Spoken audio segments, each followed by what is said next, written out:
최경영의 최강 시사.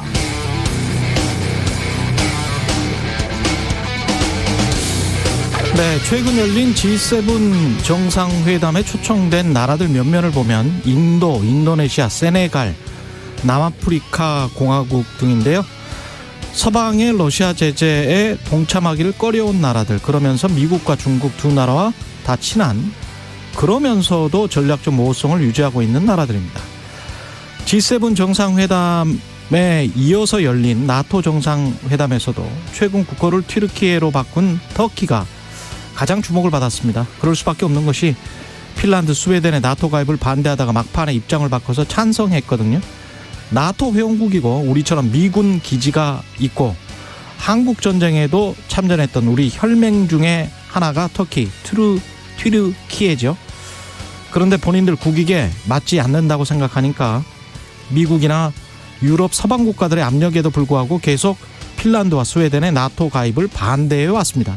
그러다가 나토 정상회담 직전에 핀란드, 스웨덴 나토 가입해도 좋다 이렇게 입장을 선회한 것이죠. 그러니까 미국도 좋아하고 나토 회원국들도 환영하고 러시아 푸틴으로선 정말 뼈아픈 상황이 됐습니다. 이번 나토 정상회담의 주인공은 그래서 터키, 튀르키예가 돼버렸고 아마도 그 대가로 뭔가 큰 것을 얻었을 것이다 라는 외신의 추측이 난무합니다. 외교란 본질적으로 이런 것이겠죠. 적절한 침묵, 모호한 입장, 적절한 수단과 적절한 타이밍, 시점을 이용해서 밀고 당기고 대화하고 협상해서 자국의 국익을 최대한 증진시키려고 하는 행위가 외교지. 무조건 일방적으로 어떤 상대를 추앙만 하자고 하면 그걸 외교라고 부를 수 있을까요? 윤석열 정부의 외교 성과를 기대합니다.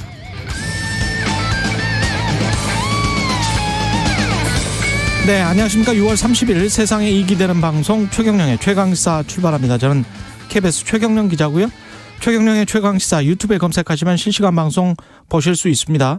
문자 참여는 짧은 문자 50원, 기본자 100원이 드는 샵9730 또는 유튜브 무료 콩어플 많은 이용 부탁드리고요. 오늘 최강시사 김종인 전 국민의힘 비상대책위원장과 계속되고 있는 국민의힘 갈등 상황 짚어보고요. 29일부터 열린 나토 정상회의 관련해서 김준영 전 국립외교원장과 연결해서 이야기 나눠보겠습니다.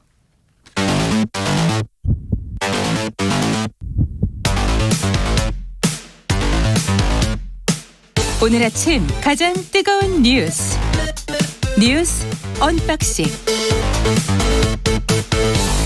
자, 뉴스 언박싱 시작하겠습니다. 민동기 기자, 김민하 평론가 나와 있습니다. 안녕하십니까? 안녕하십니까? 예, 지금 비가 많이 내리고 있습니다. 밤사이 서울을 포함해서요, 수도권 대부분 지역에 호우특보가 발효가 됐는데요. 팔당댐도 15개 수문 가운데 5문을 열고 댐 수위를 지금 조절을 하고 있는 상황입니다. 현재 팔당댐은 발전 방류량을 포함해서 초당 2,900톤 정도의 물을 내보내고 있는데, 이 팔당댐 같은 경우에는 한강 홍수 조절을 위한 핵심 시설입니다. 예. 그래서 초당 4,000톤이 넘는 물이 방류가 되면 서울 잠수교 보행이 통제가 되는데요. 다행히 아직까지는 호우경보 수준의 비가 오긴 했습니다만 잠수교 통행이 제한된 건 아닙니다. 예. 다만 서울 도심에서 일부 도로 통행이 통제가 되고 있기 때문에 이건 확인을 하시고 출근하시는 게 좀. 지금 KBS 뉴스 확인해 보니까요. 서울 중랑천 수위 상승으로 동부간선도로 전 구간, 동부간선도로 전 구간 교통 통제됐습니다. 그렇습니다. 예. 그리고 올림픽대로 김포 방향 방화대교 남단에서 행주대교 남단 구간 등도 일부 구간에 지금 통제가 되고 있다라고 하니까요.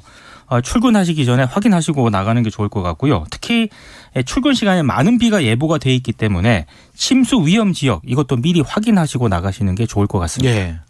되도록이면 대중교통을 이용하시고 안전에 꼭 유의하셔야 되겠습니다. 예, 이따 교통정보센터 날씨도 계속 전해드릴 거고요.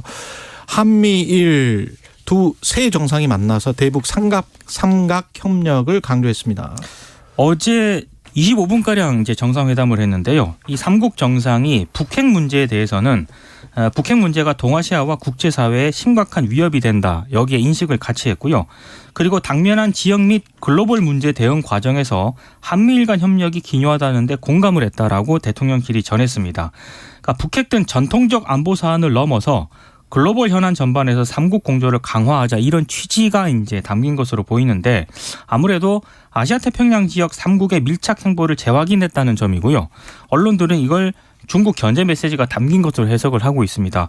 어제 한미일 정상회담에서 한 가지 좀 특징적인 게 이 기시다 후미오 일본 총리가 방위력의 근본 강화 그리고 한미일 공동훈련 이 문제를 언급을 했거든요. 공동훈련. 그렇습니다. 근데 이게 왜 언급을 했을까가 이제 언론들의 관심인데 일단 문재인 정부 같은 경우에는 한미일 삼각 동맹에 대해서 좀 부정적이었습니다. 근데 윤석열 대통령 같은 경우에는 그 전에서부터 한미일의 안보 협력 강화 등을 조금 강조를 해왔었는데 그런 부분을 염두에 둔 발언 아닌가 이런 해석도 나오고 있는 그런 상황입니다.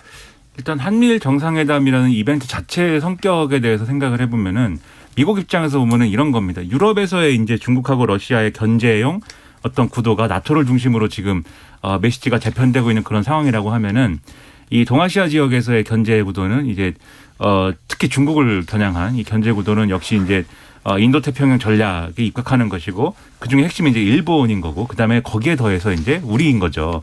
근데 이 한국과 일본이 나토 정상회의에서 한미일 정상회의를 했다라는 거는 바로 이 나토 전선하고 인도태평양 전선을 잇는 고리가 이 이벤트인 겁니다.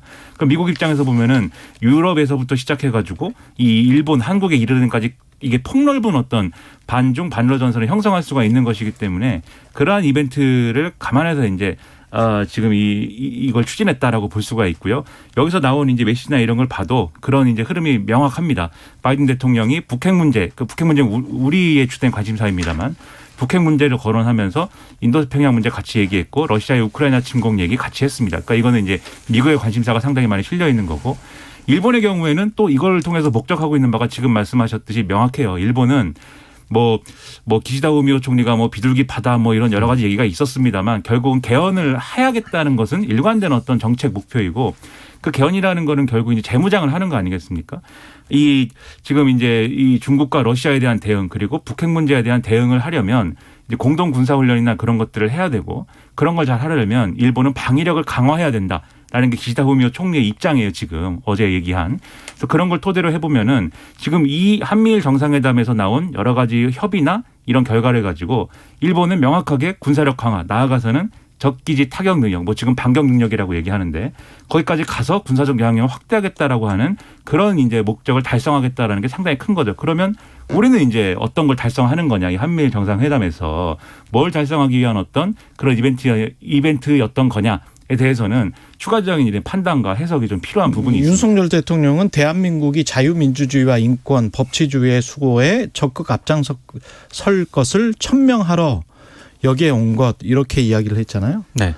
자유민주주의와 인권, 법치주의 이 세 가지가 미국 국무부가 한국을 왜 초청한 거지라고 물어보니까 자유민주주의, 인권, 법치주의 를 증진시키기 위한 국제적 협력 이야기를 하면서 그 안에 중국이 자주 어기기는 하지만 그렇죠. 요 말이 딱 들어가 있거든요. 네. 근데 이제 윤석열 대통령은 중국에 관해서 직접적으로 언급을 안 했죠. 근데 이 미묘한 이 뉘앙스들이 지금 계속 나오고 있는 것이 점점 저는 그런 느낌의 그냥 시기가 째깍째깍 돌아가면서 그 신냉전의 그 방향으로 굉장히 생각보다 빠른 속도로 가고 있다. 근데 저게 좀 시간이 좀 벌려져야 시간을 좀 우리가 벌어야 경제적으로도 그렇고 안보적으로도 경제 안보라는 측면에서 봤을 때 조금 더 유리할 것 같은데 그게 쉽지가 않겠습니다. 나토가 지금 상황이 새 전략 개념에서 중국의 위협을 처음으로 또 명시를 하지 않았습니까? 그러네요. 뭐 이렇게 명시를 했습니다. 중국의 야만과 강압적인 정책은 우리의 이익과 안보 가치에 도전을 제기한다. 이런 내용이 담겼고요. 특히 나토가 러시아와 중국 간 관계가 점점 더 긴밀해지는 것이 우리의 가치와 이익에 반한다라고 언급을 했거든요. 그렇죠. 여기에 우리의 이익에 가치에 반한다라고 하는 거는 나토의 이익에 가치와 이익에 반한다는 거 아니겠습니까? 근데 여기에 이제 우리 한국은 어떤 이익을 낼 수가 있고 어떤 그런 지금 전략을 가져가야 되는가. 구체적으로 방금 전에 월스트리트저널의 속보로 나온 기사를 제가 소개를 해드리면 네. 확실히 감이 오실 거예요. 지금 미국이 중국의 5개 기업에 대해서 미국의 기술을 수출하지 못하도록 해버렸습니다. 이유는 러시아가 우크라이나 전쟁에 참여하기 전에 군사적으로 뭔가를 팔았다는 거예요. 관련해서 부품이든 뭐든 간에. 그래서 3월에 이미 미국은 러시아에 중국이 반도체 같은 부품들을 팔면 그게 군사적으로 이용될 수가 있기 때문에 망하게 하겠다. 이런 이야기를 했거든요. 근데 실제로 5개 기업을 수출 금지, 기술 수출 금지 이렇게 지정을 했습니다. 오늘. 그래서 화요일부터 이제 미국 시간으로 화요일부터 유효하다라고 해서 월스트리트저널에 방금 전에 나온 건데 이렇게 되면 다른 나라들도 못하죠. 그렇죠. 그러니까 한국도 못하게 됩니다. 네. 이런 기업들이 점점점 늘어날 거예요. 그렇습니다. 그렇게 되면 수출입이 자유롭지가 못하고 그렇게 되면 한국이 중화권에 지금 25% 정도 수출을 하고 있는데 네. 수출 수입을 하고 있는데 그런 것들 중에 상당수가 조금씩 제한될 가능성.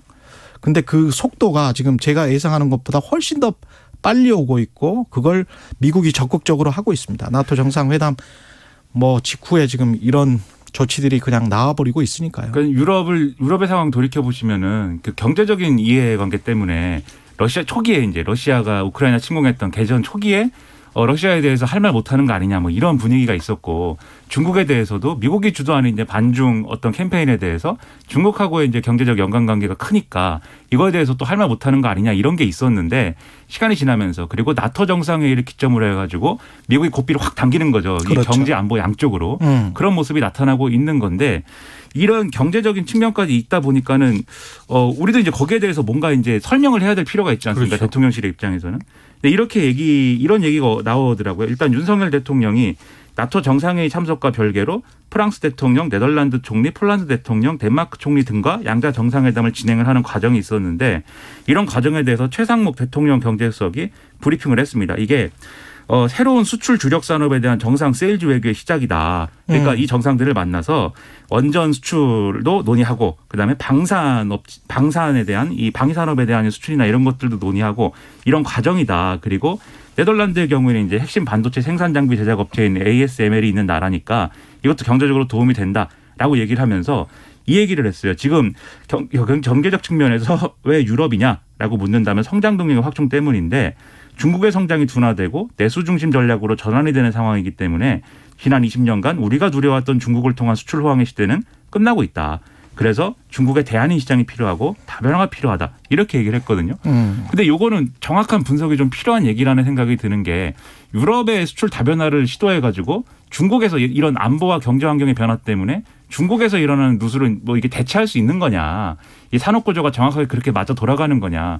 그걸 한번 생각해 볼 필요가 있는 거고 이런 면밀하게 지금 전략을 짜야 될 시기인데 다소 좀 러프하게 접근한 거 아니냐라는 평가 나올 수 있는 대목이 아닌가 싶습니다. 미국은 미국의 국익 관점 그리고 미국의 경제적인 이익의 관점에서 전부 다 좀 검토를 해봤을 것 같은데 지금 상황이 보면요. 중국은 러시아 수출이 38% 정도 줄었어요. 우크라이나 전쟁 이후로. 그렇지만 러시아로부터 석유는 계속 수입을 하고 있습니다. 그러니까 러시아와 중국과의 밀월 관계는 계속되고 있는 그렇죠. 것이고요. 그렇죠. 이 상황에서 지금 계속 이렇게 식냉전으로 가면 우리와 북한의 관계에 있어서 북한은 지금보다 더 밀접하게 러시아와 중국에 붙을 수밖에 없고 그렇게 되면 북한에 대한 경제 제재 더 한다고 하는 거잖아요. 무력화되죠. 북한은 사실은 외신에서 보이스 오브 아메리카도 미국 매체들이죠. 미국 매체들에서 그냥 이번 나토 정상회담이랄지 이런 신냉전 질서에서 가장 큰 승자 중에 하나가 북한으로 꼽고 있어요. 오히려 구석으로 몰려서 러시아 중국이랑 손잡으면 아주 편안하게 이미 이제 고립된 나라이기 때문에 여러 가지 생각이 듭니다. 그리고 나토가 단일한 입장이라고 하는 것도 조금 분석이 좀 필요한 그렇죠. 대목인 것 같습니다. 예. 미국하고 영국은 중국에 대해서 굉장히 강경한 입장을 밝히고 있지만 프랑스라든가 독일 같은 경우에는 이 중국과의 경제적인 이런 문제 때문에 당연하죠. 굉장히 신중한 표현을 써야 된다라고 주장을 하고 있거든요. 당연하죠. 예. 에너지 문제만 해도 한국, 일본, 미국 정도가 아직도 석탄이 주요 에너지 원인 나라들인데 유럽은 그렇지가 않거든요. 그렇죠. 그리고 그러니까 전혀 다른 지금 접근들이 몇몇 군데에서 있어요. 예. 북한 얘기하셨으니까 북한에 대한 이 새로운 이제 경제제나 이런 것도 이제 한미일 정상회담에서 얘기하지 않았을까 이렇게 얘기가 나오는데 다음 달에 제니 옐런 재무부 장관이 이제 한국에 온다는 거죠. 그래서 온 자리에서도 그 새로운 대북 제재를 어떻게 할 것이냐는 논의를 한다는 얘기이지 않습니까? 근데 기존에 이제 대북 제재나 이런 것들이 이제 실시됐던 어떤 흐름들을 보면은 보통 이제 미국이 주도해서 이 미국 주도의 어떤 제재를 뭐 발표를 하고 거기에 대해서 우리는 봐라 미국이 뭐 계속 이렇게 나오는데 뭐 이게 뭐 대화 수단이나 이런 게 좀 있어야 되지 않아라고 하면서 중간에서 좀 다른 역할을 이제 좀 일종의 역할 분담을 하는 그런 역할이었는데 예. 지금은 같이 제재를 논의해 가지고 그거를 실현을 해야 되는 입장이 지금 된 거잖아요. 그럼 말씀하신 대로 북한이 중국과 러시아의 품에 그냥 확 안겨 있는 상황에서 예. 이 북한 문제를 풀 수 있는 어떤 모멘텀을 찾을 수 있는 거냐 좀 멀어지는 것 같습니다. 그거는. 예. 내년도 최저임금 5% 인상해서 9,620원 확정됐는데 노사가 다 반발하고 있습니다. 그렇습니다. 최저임금위원회가 어제 8차 전원 회의를 열고요. 공익위원들이 제시한 최저임금 단일안 9,620원을 표결에 붙였습니다. 그래서 찬성이 12명, 반대가 1명, 기권 10명으로 이제 가결을 했는데 이걸 월 단위로 환산을 하게 되면 201만 580원이 되고요. 올해에 비해서 96,140원이 인상이 된 겁니다. 노사 간 의견차가 좁혀지지 않으니까 공익위원들이 5% 인상안을 제시를 했는데 일단 그 표결에 들어가니까요. 노동자위원인 민주노총 소속 4명은 표결을 거부하고 회의장에서 퇴장을 했고요. 경영개인 사용자위원 9명도 전원 퇴장을 했는데 다만 표결 선포 직후에 퇴장을 했기 때문에 이 사용자 위원들의 표는 기권 처리가 됐습니다. 이 노동자 위원들 같은 경우에는 내년도 최저임금으로 시간당 1,890원을 최초 요구안으로 제시를 했는데 이게 계속 수정안을 제시를 해서 마지막에는 1,080원을 내놨거든요. 근데 사용자 위원은 최초안으로 동결을 냈다가 역시 3차 수정안에서 20원을 추가해서 올해보다 170원 인상한 9,330원을 제시를 했습니다. 결국에 이제 공익위원들이 중재안을 내서 이제 표결에 붙인 그런 경우인데 노동계 입장은 올해 특히 물가 상승률이 높기 때문에 최저임금을 올려야 한다라고 주장을 하고 있고요. 일단 경영계 쪽에서는 경제 불확실성 때문에 지불 능력을 고려해야 한다 이런 점을 강조를 하고 있습니다. 그러니까 지불 능력이라는 게 이제 뭐 그런 자영업자 소상공인들의 이제 문제를 거론을 한 것인데 근데 정말로 이제 그 이해관계가 맞는 거냐는 한번 짚어볼 필요가 있을 것 같고요. 그리고 이게 2017년 대선할 때 그때 돌이켜보면은 물론 그때 지금과 같은 경제 상황을 다 예상하지 못했겠습니다만은 그때 이제 보수 후보들까지도 다 2022년에는 최저임금 1만 원 달성할 수 있다라고 얘기했었는데 그렇죠. 예. 지금 이제 1만 원은 아직도 이제 달성은 요원한 것 같고 그리고 이번에 인상률을 따져봐도 이 문재인 정권 초기에 이제 크게 올렸다가 그 이후에는 이제 거의 인상이 안 됐던 거잖아요. 그렇죠. 평균 한 8% 올렸죠 그때. 네. 네. 처음에 이제 정부? 그렇죠. 처음에 네. 이제 높게 올린 것까지 포함해가지고 그런 건데, 근데 네. 이전에 이제 보수 정권 이명박 박근혜 정권 때 올라갔던 최저임금 인상률보다도 소폭 지금 낮은 거거든요. 이게. 박근혜 정부 때도 한 8% 안팎 평균 4년 동안 그랬었습니다. 그래서 네. 그런 것들을 고려하면 확실히 이번에 최저임금이 인상률이 낮다라고 평가할 수 있는 대목은 분명한 것이고 거기에 따른 경제 효과나 이런 것들이 충분히 고려되었는가 이런 것들을 한번 심도 있게 따져봐야 될 것 같습니다.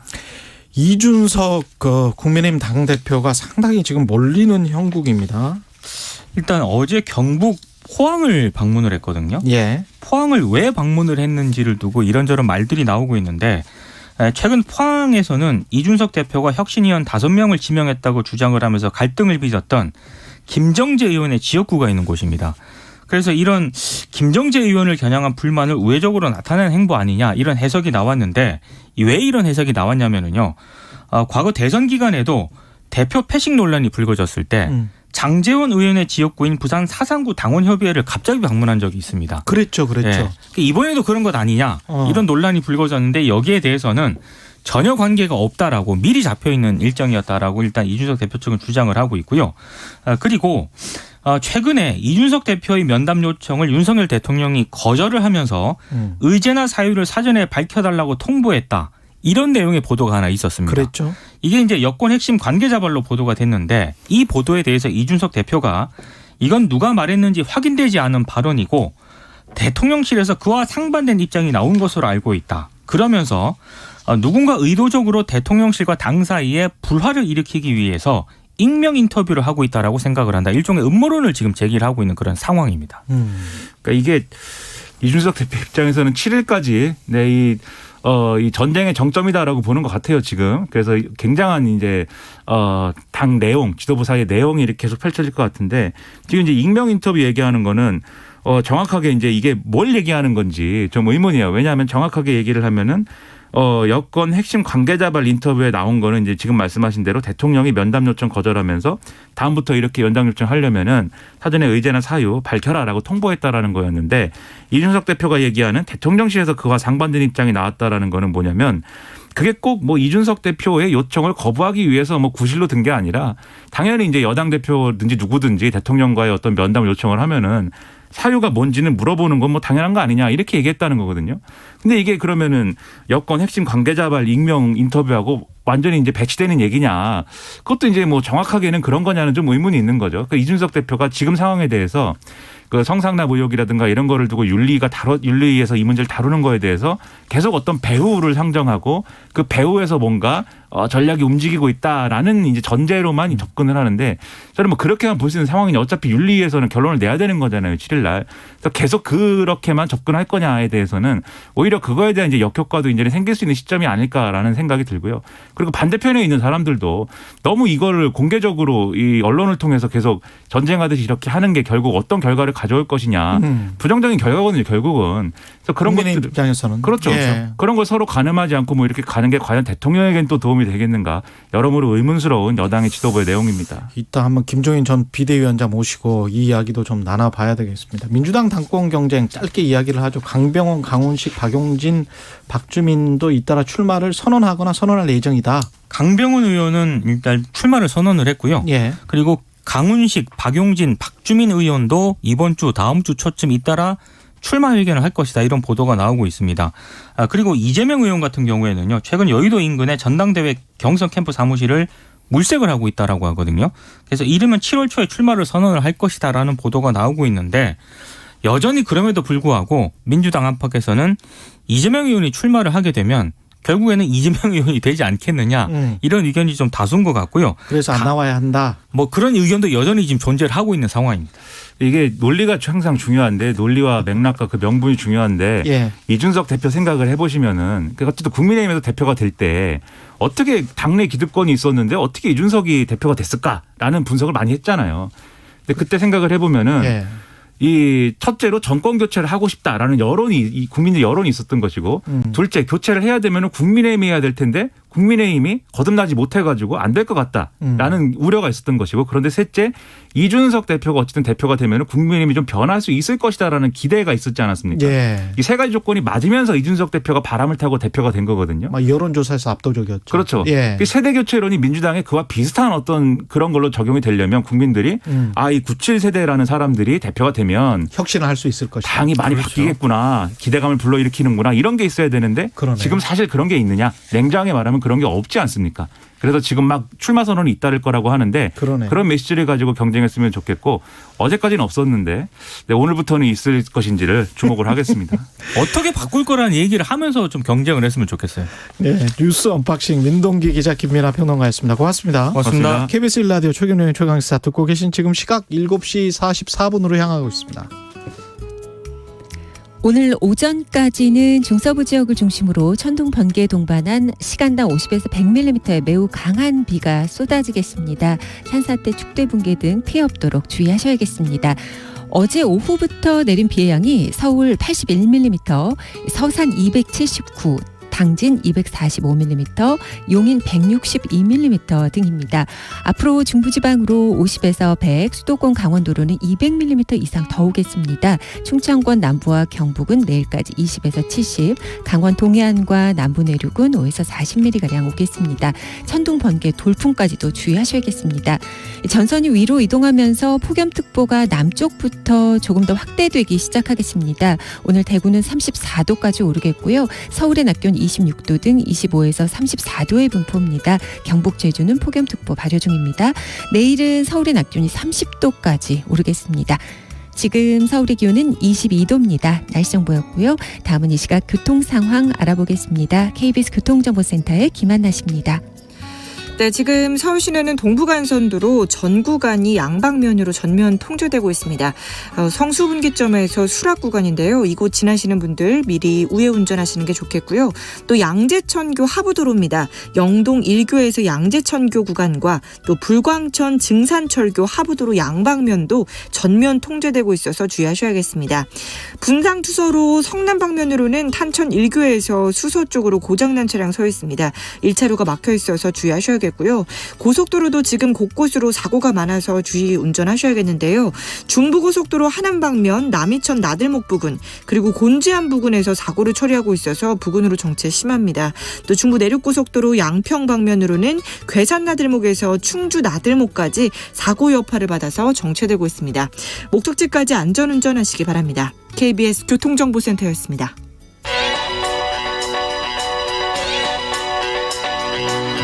최강 시사 전민기의 눈. 네, 최강시사 전민기의 눈 시간입니다. 최근 노동 이슈에 대해서 빅데이터로 한번 분석을 해볼 텐데, 먼저 연장근로 주 40시간에서 12시간 더해서 뭐 주 52시간이었는데 네, 그걸 월 단위로 한번 바꿔보자. 그렇습니다. 바꿔볼 수도 있는 것 아닌가. 이런 이야기를 이제 고용노동부 장관이 했었죠. 그렇습니다. 이제 예. 고용노동부가 현재 일주일에 12시간 연장근로 하는 이제 한도가 있는데 이걸 월 단위로 바꾸자는 거예요. 그렇게 되면은 4주를 몰아가지고 이제 한 주에 쓸 수도 있는 거거든요. 예. 그러니까 연장근로 한도가 52시간입니다. 왜냐하면 평균 한 달이 4.345주인데, 근데 이걸 한 주에 몰아쓰게 되면은 한 주에 92시간 근무까지 가능한 거예요. 한 주에 92시간은 하루에 몇 시간 근무하는 거예요? 와, 이게 한 주에 92시간이면 잠시 계산도 잘 안 되는데. 예. 하여튼 이게 그런데 이제 문제는 뭐냐면 월 단위잖아요. 예. 예를 들어서 일감이 많이 몰리는 시기가 있는 특정 업종이라고 한다면 마지막 주에 92시간이라고 또 월 초에 92시간 그럴 이렇게 수도 될 있네. 수가 있는 거예요. 예. 그러면은 2주 연속으로 184시간을 일하게 된다는 건데 예. 어쨌든 이게 지금 좀 논의가 이루어지고 있다 보니까 여기에 대한 좀 목소리가 좀 다양하게 나오고 있네요. 만약에 주 5일 근무를 한다고 치면 대략 한 18시간을 근무하게 되는 거군요. 그러니까 잠자는 거 빼고는 그냥 대충 다 일해야 된다는 그런 이야기인데. 그렇죠. 예, 이게 사람의 생체 리듬이 쉽지가 않던데. 그렇죠. 매 하루 단위로 저도 이게 지금 새벽에 와서 그렇죠. 근무하니까 네. 토요일 일요일 날에 잠을 많이 잔다고 잘 수도 없고 그게 뭐 월요일 날에 안 피곤한 게 아니에요. 피로 쌓이죠. 예. 뭐 만약에 대신 3주간은 대신 연장 근무 안 하면 되는 거 아니냐. 예. 근데 아까 말한 대로 2주 연속 이렇게 해버리면 안 돼요, 이게. 안 그래도 요즘에 예. 뭐 과로사라든지 이런 문제에 있어서 좀 더 심각한 좀 우려가 되는 부분이 없지 않아 있습니다. 이 연간 노동 시간이 안 그래도 많지 않습니까, 우리가? 지금 우리나라가 1928시간이에요. 네. OECD 평균이 1500시간대인데 월등히 많습니다. 안 그래도 이제 노동자 과로사 방지나 건강권 확보를 위해서 이제 2018년에 사실은 여야가 합의해서 주 최대 52시간제 도입을 했고 지난해 7월 제도가 전면 시행된 지 1년이 채 안 되거든요. 그러니까 어쨌든 이 2주 연속 최대 주 92시간씩 일하게 될 수 있다는 좀 어떻게 보면 암울한 전망이기도 합니다. 예. 인터넷 빅데이터 상의 반응은 어떤지 한번 살펴보겠습니다. 주 92시간으로 했거든요. 예. 그랬더니 뭐 키워드 검색을. 예, 쭉 보면은 뭐 연장 근로라든지 이렇게 되면 토요일도 일해야 되는 거 아니냐라는 이야기도 나오고 있고. 토요일이라는 키워드가 또 검색이 돼버리는군요. 퇴근이나 뭐 주 4일제 이런 이야기들도 있어요. 근데 이제 예. 감성어가 중요한데 9.6 대 72.7이거든요. 굉장히 논란이 되고 있고 독소란 말이 있는데 이게 이렇게 됐을 때 굉장한 그 노동자들에겐 독이 될 수 있다라는 그런 이야기도 있고요. 뭐 불가능하다라는 단어도 있고요. 불가능하다. 근데 이제 좀 탄력적으로 운영하면 사실 최대 92시간이지 그걸 92시간 채우라는 건 아니니까. 그렇죠. 이제 또 특정 업종상 이것 때문에 사실은 이 일감이 몰리는 시기에 좀 곤란하다라는 부분들도 있어서 그렇지만 어쨌든 부정적으로 보는 분들이 좀 더 많다. 그리고 또 편법이 또 여기서 동원이 되게 되면은 예. 뭐 3주 연속도 가능하고 안 그래도 지금 주 52시간 하더라도 이걸 못 찍게 한다든지 뭐 등등으로 해서 연장근로 하는 분들이 있는데 이렇게까지 된다면 사실은 더 노동의 업무가 가중되는 그런 또 시그널이 아니냐 이런 반응들이 많습니다. 우리처럼 뉴스를 다루는 직업 같은 경우는 사실은 잠자는 것 빼고는 거의 뭐 20시간 정도 뉴스만 생각하고 산다라고 보거든요. 네. 그러면 어디에 있는지가 중요한 게 아니고 무엇을 하는지가 굉장히 중요한데 창의적인 직업이나 고부가치 산업으로 이양을 하려면 네. 과연 이런 식으로 시간을 또 딱 규정을 해가지고 사무실에 있어야 돼 또는 공장에 있어야 돼 이게 우리나라 경제 앞으로 미래 경제에 맞나? 그런 생각도 드네요. 네네. 예, 이게 너무 저개발국 때 시절의 이야기인 것 같아서 고용노동부가 블로그에 네. 올린 글도 논란이 됐습니다. 공식 블로그에 이제 칼퇴를 잊은 사람들에게 야근송을 추천한 글을 올렸다가 논란이니까 1시간도 안 돼서 삭제했어요. 28일이었고요. 예. 오후에 트위터와 네이버 블로그에 이제 이런 거 올렸다가 좀 문매를 맞았습니다. 문제의 글에는 어차피 해야 할 야근이라면 미뤄봤자 시간만 늦출 뿐 에너지 부스터 같은 야근송 들으면서 얼른 처리하자고요 하고 하면서 이제 야근송이라고 하면서 또 몇몇 곡들을 추천을 해줘요. 이거 들으면서 신나게 일해봐라. 근데 이게 이제 논란이 되니까 바로 글을 내려버렸습니다. 근데 이걸 보는 고용노동부가 공식 블로그나 공식 트위터에 이걸 올리면 네. 사람들이 좋아할 거라고 생각했나? 글쎄요. 그래서 뭐 당연한 반응 좀 예상이 안 됐을까요? 예. 칼퇴를 잊은 사람들에게 야근송을 추천하면서 어차피 해야 할 야근이라면 즐겁게 하라는 거예요. 즐겁게 예. 해라. 그렇습니다. 이거는 놀리는 것 같았을 것 같은데요. SNS 반응은 어땠습니까? 뭐 안 좋았죠. 그러니까 예. 발끈했습니다. 누리꾼들이. 그래서 이게 좀 야근을 권장하고 직장인을 조롱하는 거냐. 그래서 고용노동부가 지금 뭐 하는 거죠? 고용노동부가 칼퇴를 잊으라고요. 고용노동부의 본부는 야근송을 틀어주는 게 아니다. 뭐 등등의 아주 싸늘한 댓글이 이어졌고요. 그러다 보니까 말씀드린 대로 게시글이 삭제가 됐죠. 게다가 고용노동부예요. 예. 그럼 고용노동부의 직원들은 공무원들은 칼퇴 안 하고 야근송 틀어주면서 야근하세요? 이게 주 92시간 근무 아까 말했던 것과 연결되는 부분들이 있을 것 같습니다. 그 이후에 지금 나온 이야기들이라서. 그렇죠. 아무래도 네. 이제 초과근무 시간 제한 개편 같은 노동시간 유연화 추진하겠다고 전격 발표해서 주 52시간제 무력화하려 한다는 비판을 받는 상황에서 이렇게 하니까 그런 오해를 받을 수밖에 없죠. 그 예. 빅데이터 상에서의 연관을 좀 살펴보겠습니다. 야근송에 대한. 바로 하루 만에 삭제했는데도 몇 시간 만에 예. 일주일에 15,000건 이상의 글이 올라왔고요. 재밌는 건 감성어인데 90% 이상이 뭐 당연히 안 좋은 글입니다. 예. 이런 말도 있어. 빡치다. 빡치다. 어메이징하다. 예. 어떻게 고용노동부가 이런 거 오해의 소지가 있다. 이 논란이 된다. 예, 뭐 문매를 맞는다. 당혹스럽다. 듣기 좋다라는 분도 있기는 듣기 한데 좋다. 이게 약간 좀 야근송이 좋았나 보죠? 그러니까 그 노래들은 듣기 좋은데 이걸 예. 일하면서 듣고 싶냐라는 반응들이 많아서 예. 90%면 이건 거의 100%의 여론이 안 좋게 보고 있다라고 보셔야 될 것 같아요. 어이가 없습니다. 예. 예. 관련 단어 중에 어이없다도 있긴 있네요. 어이없다도 있어요. 예. 네. 마지막은 최저임금 관련 데이터 분석입니다. 네, 그 어젯밤 11시 50분쯤에 이제 9,620원으로. 그렇습니다. 제8차 전원회의를 해서 9,620원으로 지금 확정했어요. 올해보다 이제 5% 올라가는 건데 이것도 좀 말이 많네요. 왜냐하면 지금 스태그플레이션 상황이다 보니까 사실은 그렇죠. 주는 입장에서도 어렵고 받는 입장에서도 이게 사실은 물가 오르는 거를 따라가지 못하다 보니까 돈이 부족하고. 그렇죠. 예, 그런 상황이에요. 그러니까 인플레이션이라는 상황이 그 전에 최저임금을 올렸을 때 이전 정부에 네. 사실은 지금 ECB 같은 경우에 금리를 올리는 게 11년 만인가 그렇거든요. 네네. 그만큼 우리가 디플레이션 시대에 살았다는 거예요. 근데 인플레이션 시대가 갑자기 온 거죠. 코로나19 이후에 2년 만에 갑자기 오고 그러면서 블락화된 경제가 있는 이 상황이니까 그 상황에서 인플레이션 시대에 맞는 최저임금은 뭐냐 이거는 또 감성이 전혀 다를 수가 있습니다. 맞습니다. 과거하고는 다를 수 있어요. 네.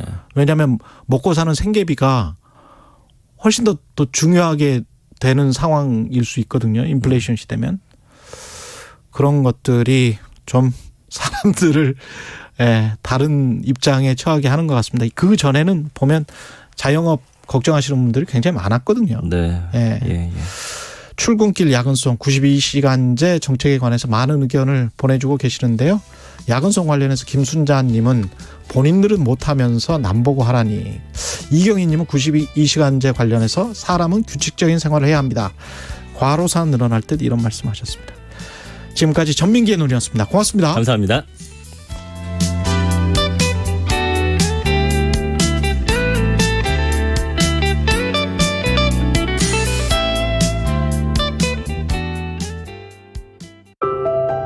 (2022년 6월) 정부가 저소득층 한시 긴급생활지원금을 지급합니다. 6월 24일부터 지급하는 이번 지원금은 기초생활수급자, 법정 차상위 계층 및 아동 양육비 지원 한부모 가족 등 약 227만 가구를 대상으로 합니다. 지원금은 별도 신청 없이 선불형 카드 또는 카드형 지역화폐 형태로 지급되며 읍면동 행정복지센터에서 방문 수령할 수 있습니다. 자세한 사항은 거주하는 지역의 시군구청 또는 읍면동 행정복지센터에 문의하세요. 이 캠페인은 보건복지부와 함께합니다. 우리 다시 함께라는 문구인데요. 2002년 때처럼 전 국민이 다 같이 손에 손잡고 대한민국을 응원을 하자, 그런 뜻으로 컨셉션을 준비를 했어요. 2022 KBS 연중기획 기억을 기록하다.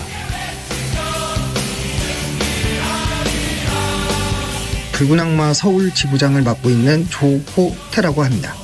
거리두기가 좀 완화가 돼갖고 관중들이 경기를 볼 수 있었던 건 이란전이 한 3년 만에 처음이었거든요. 그때 이제 저희 카드 섹션 문구가 보고 싶었습니다.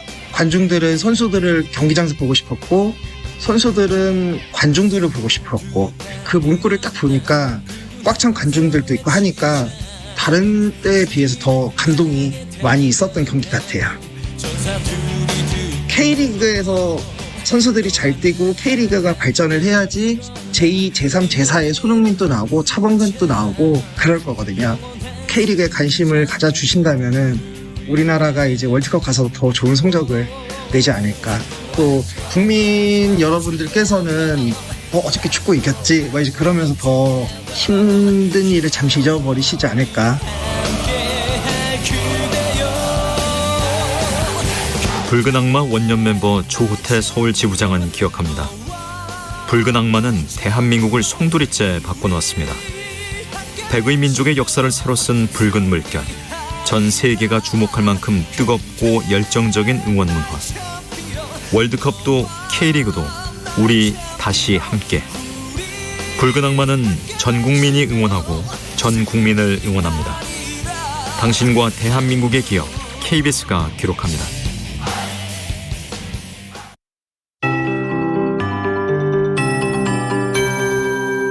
KBS 58분 날씨. 서산, 당진 등 충남 서해안 쪽은 250mm 안팎의 비가 쏟아진 곳도 있고요. 수도권도 서울 거의 100mm 가까이 왔고요. 평택 175, 용인 162mm 등 100에서 150mm 내외의 많은 비가 쏟아졌습니다. 지금도 수도권에는 비가 시간당 30에서 5mm로 강하게 내리고 있고요. 서울 포함한 수도권과 강원도, 일부 충청도에는 호우특보가 발효 중입니다. 오늘 오전까지 고비입니다. 이 중서부 지역으로 천둥, 번개 동반해서 시간당 50에서 100mm의 매우 강한 비가 쏟아질 걸로 보입니다. 산사태, 축대, 붕괴 등 피해 없도록 주의하셔야겠습니다. 오늘 중부지방 50에서 150, 수도권, 강원 200mm 이상 더울 것으로 보이고요. 충청권 남부와 경북은 내일까지 20에서 최대 70mm, 강원 동해안과 남부지방 5에서 40mm가량 오겠습니다. 천둥, 번개, 돌풍까지도 주의하셔야겠습니다. 전선이 위로 이동하면서 폭염특보는 남쪽부터 오늘부터 확대될 걸로 보입니다. 오늘 대구 34도까지 오르겠고, 강릉의 낮 기온 31도, 서울 26도 등 25에서 34도의 분포입니다. 경북 제주에만 폭염특보 내려져 있는데요. 중부지방도 내일 낮 기온이 오르면서 특보 확대되겠습니다. 지금 서울의 기온은 21.7도입니다. 강혜정입니다.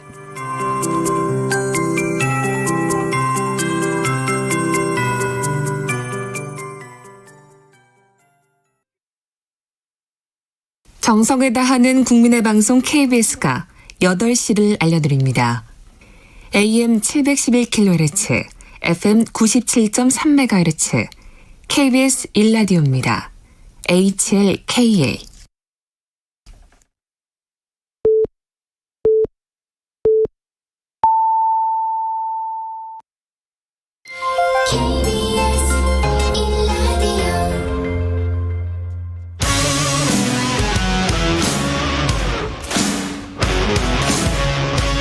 오늘 하루 이슈의 중심 최경영의 최강 시사.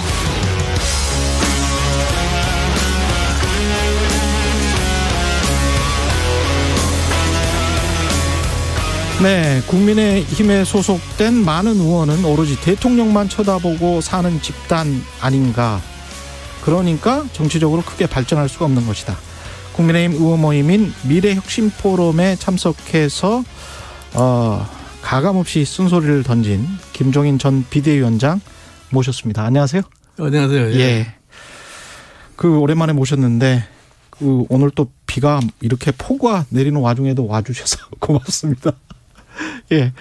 지금 미래혁신포럼에 가서 하신 말씀이 좀 외부인의 시선으로 봤을 때는 좀 센 소리를 혁신포럼 한다고 이렇게 했는데 바로 그렇게 하셔서 내가 보기에 내가 평소에 생각한 얘기를 갖다 하는 건데 특히 내가 과거에 이 민정당 소속 국회의원도 해봤고 그다음에 뭐 박근혜 대통령 이 선거 때도 내가 당시에 새누리당을 도와가지고 박근혜 대통령 당선에 그때도 뭐 같이 열심히 내가 도와줬고 그래서 내가 비교적 그 당의 생리를 갖다 잘 알고 있어요. 그런데 우리가 뿌리를 볼 것 같으면은 지금 현재 국민의힘이라는 건 제일 먼저 1951년도에 이승만 대통령이 만든 자유당이 시작 아니에요? 예.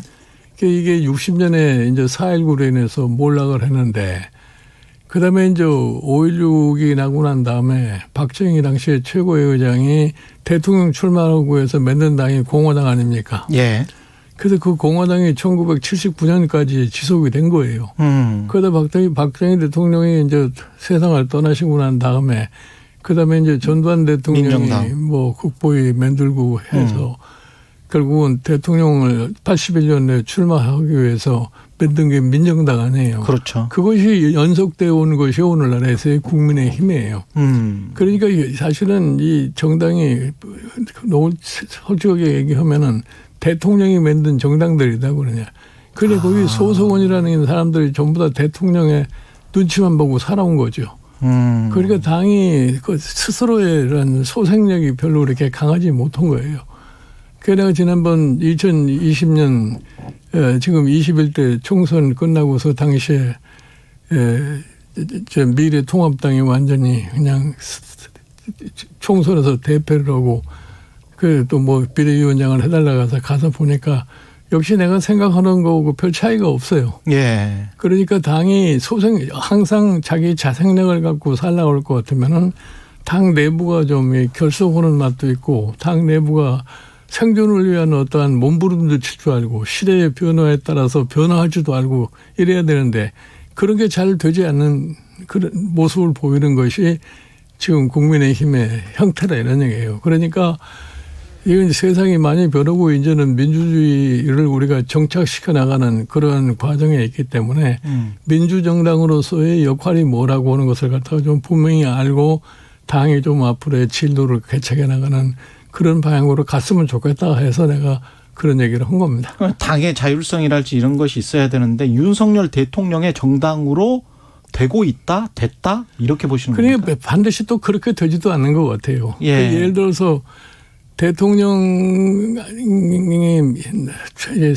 선출된 정당이라 할지라도 반드시 정당의 생각과 이 정부의 생각이 똑같을 수는 없는 거거든요. 그렇죠. 네. 그러니까 거기서 서로 좀 비판적인 입장도 취하고 그래서 거기서 참 최대 공약서를 취사 선택을 해서 이끌어 가야만이 국민들이 거기에 순응을 할 텐데 그래도 정부 일에 따라가다 보다가 결국은 국민이 심판을 해가지고서 그냥 직군을 놓쳐버릴 것 같으면 그러면 당이 무기력해지고 이제 그러한 역할을 갖다가 이제 더 이상 하지 말아라 하는 얘기입니다.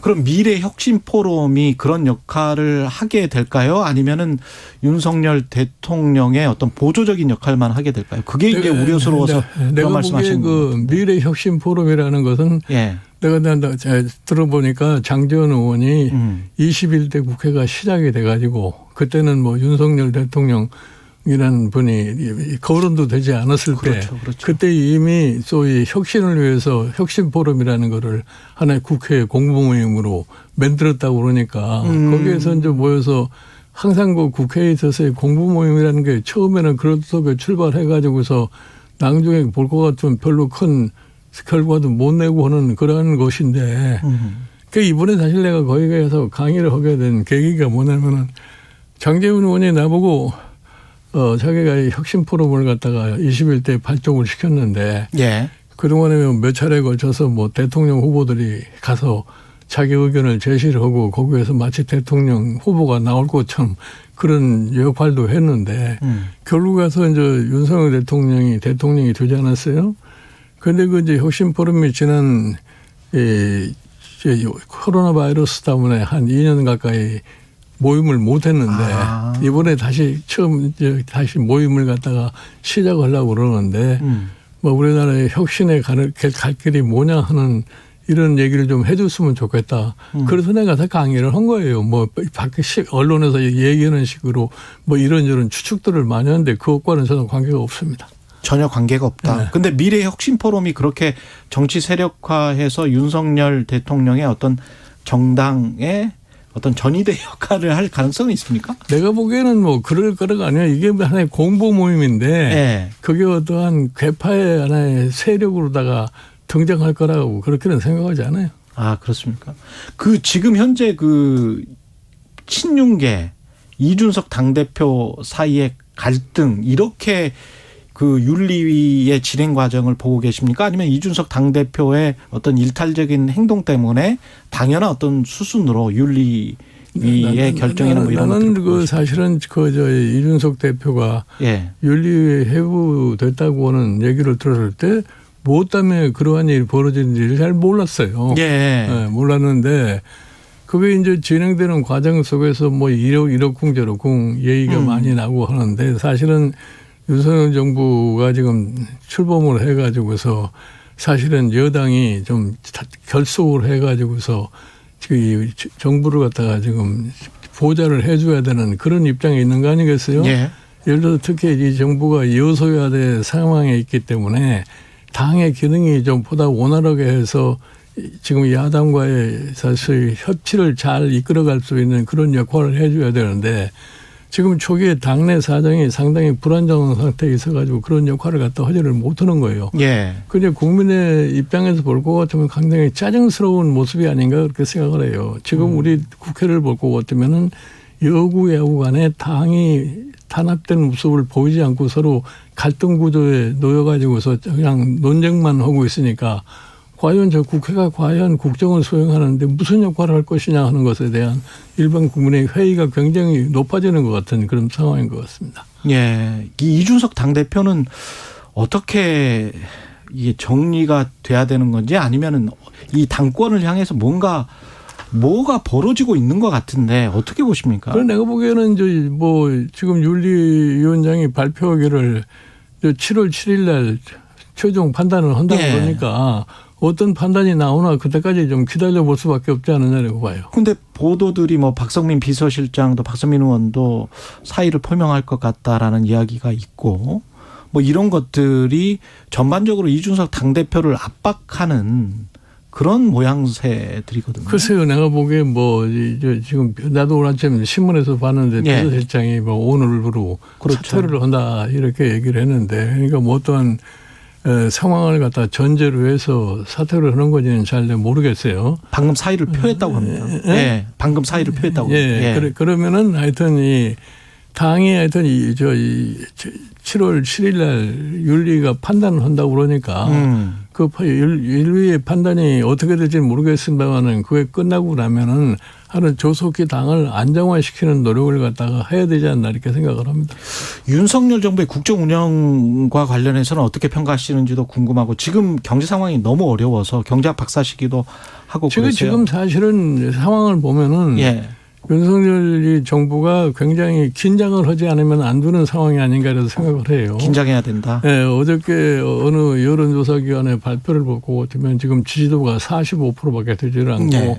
부정적인 게 50%가 넘는 그러한 모습을 보이는데 정부 지금 출범한 지가 지금 한 달 한 20일 정도밖에 안 되는데 이러한 사태가 나왔다는 것은 보통 심각한 상황이 아니라고 생각을 해요. 그럼 뭐 때문에 이러한 상황이 생겨났느냐.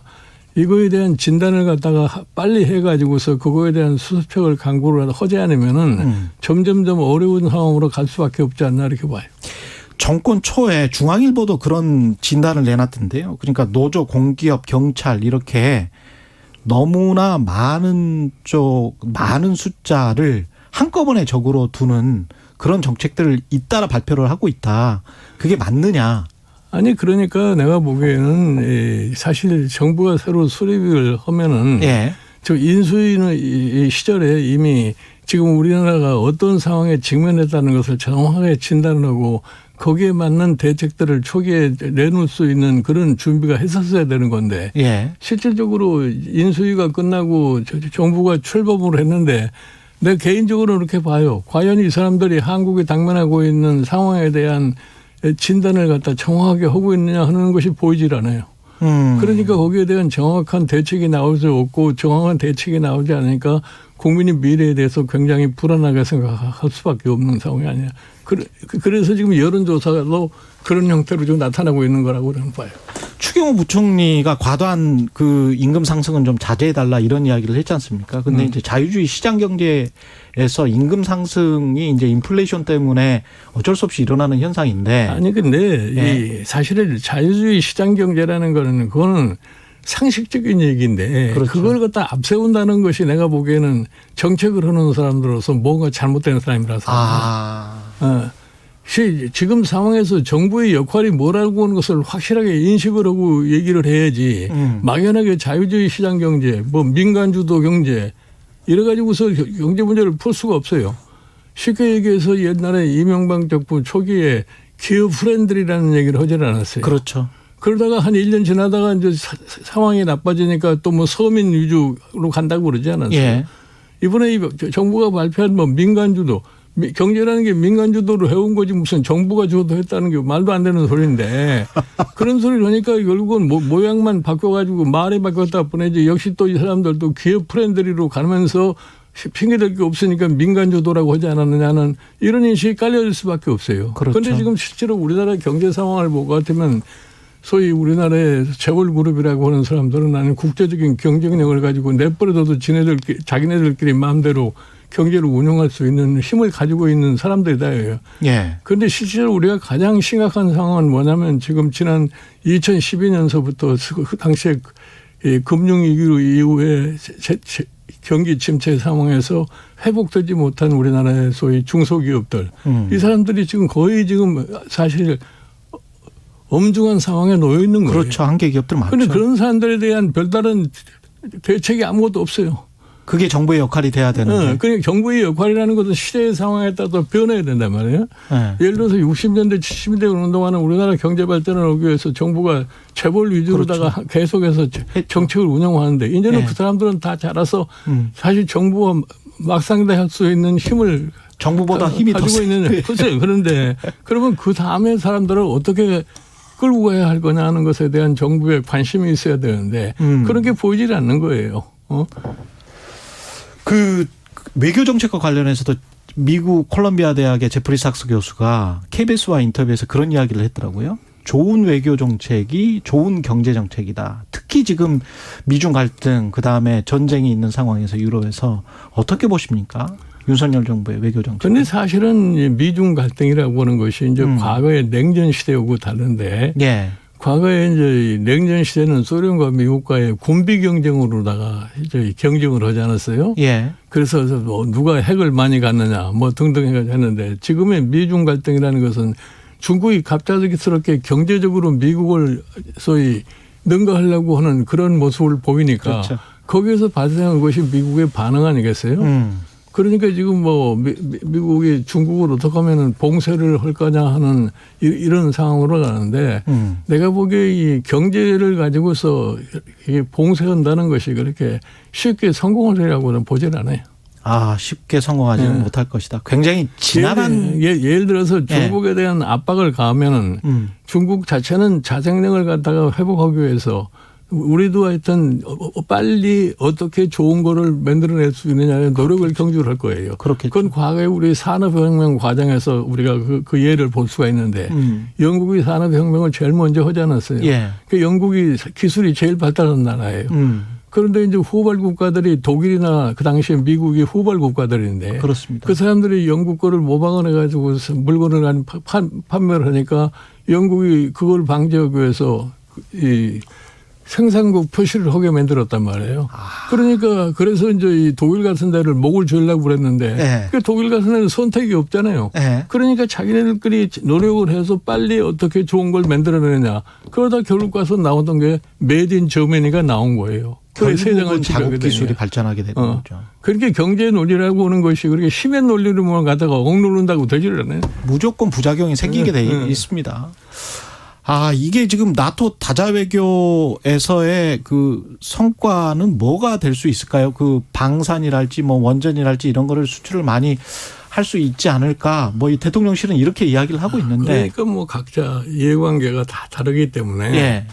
그런 문제를 쉽게 우리가 그냥 앞서서 얘기를 안 하는 게 좋을 것 같아요. 앞서서 이야기를 안 하는 게 내가 보기에는 지금 우리가 내가 좀 우려하는 거는 우리도 지나칠 정도로 좀 너무나 자신감에 찬 것처럼 자꾸 행동을 한다 이런 얘기예요.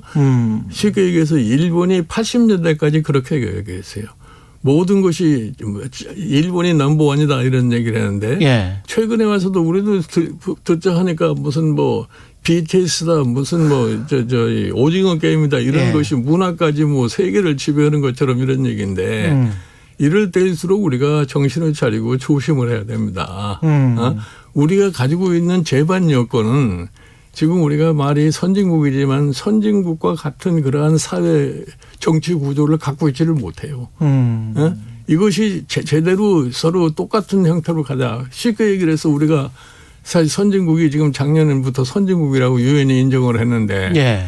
사회적인 지표를 보고 같으면 과연 이게 선진국에 맞느냐. 자살률은 OECD 평균의 배가 넘는 그런 상황이 있고 노인 빈곤율은 세계에서 최고를 자랑하고 그렇죠. 출산율은 세계에서 제일 최저를 보이고 있고 이러한 소위 사회적인 여건을 가지고 양극화는 심화되는 이런 상황에서 이것이 미래에 대한 어떠한 희망을 줄 수 있겠느냐 하는 얘기. 그러니까 동력이 이런 상황에서는 국가의 소위 동력이라는 것이 발휘될 수 없는 것이라는 것을 우리가 좀 인식을 하고 좀 우리 입장을 좀 냉정하게 생각을 하면서 모든 것에 임하는 것이 나는 현명하지 않겠나 이렇게 생각을 해.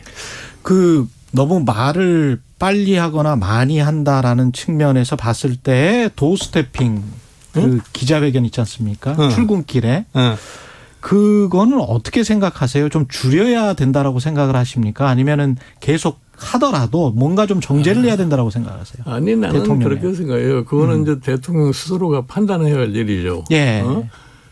이제 갑작스럽게 참 출근하면서 기자들이 질문하는 것을 답을 하려다 볼 것 같으면 간혹 가다가 실수하는 얘기가 나올 수가 있어요. 그렇죠. 그런 실수라는 것이 치명적인 영향을 미친다고 보는 것에 대한 인식을 갖다 할 수밖에 없게 될 거예요. 그렇게 될 것 같으면은 이제 대통령 스스로가 이 출근길에 기자들의 질의답변 문제에 대해서는 보다 더 신중하게 임하지 않겠나 이렇게 생각을 합니다. 할 수밖에 없게 될 것이다. 그런 말씀이셨습니다. 예. 아까 인터뷰 도중에 김종인 위원장께서 언급한 윤석열 대통령 국정수행평가 여론조사는 데이터 리서치가 쿠키뉴스 의뢰로 지난 27일 전국 만 18세 이상 성인 1000명을 대상으로 조사한 결과고요. 자세한 내용은 중앙선거 여론조사 심의위 홈페이지를 참고하시면 됩니다. 예, 여기까지 듣겠습니다. 국민의힘 김종인 전 비대위원장이었습니다. 고맙습니다. 네. 공정, 공익, 그리고 균형. 한 발짝 더 들어간다. 세상에 이익이 되는 방송. 최경영의 최강시사.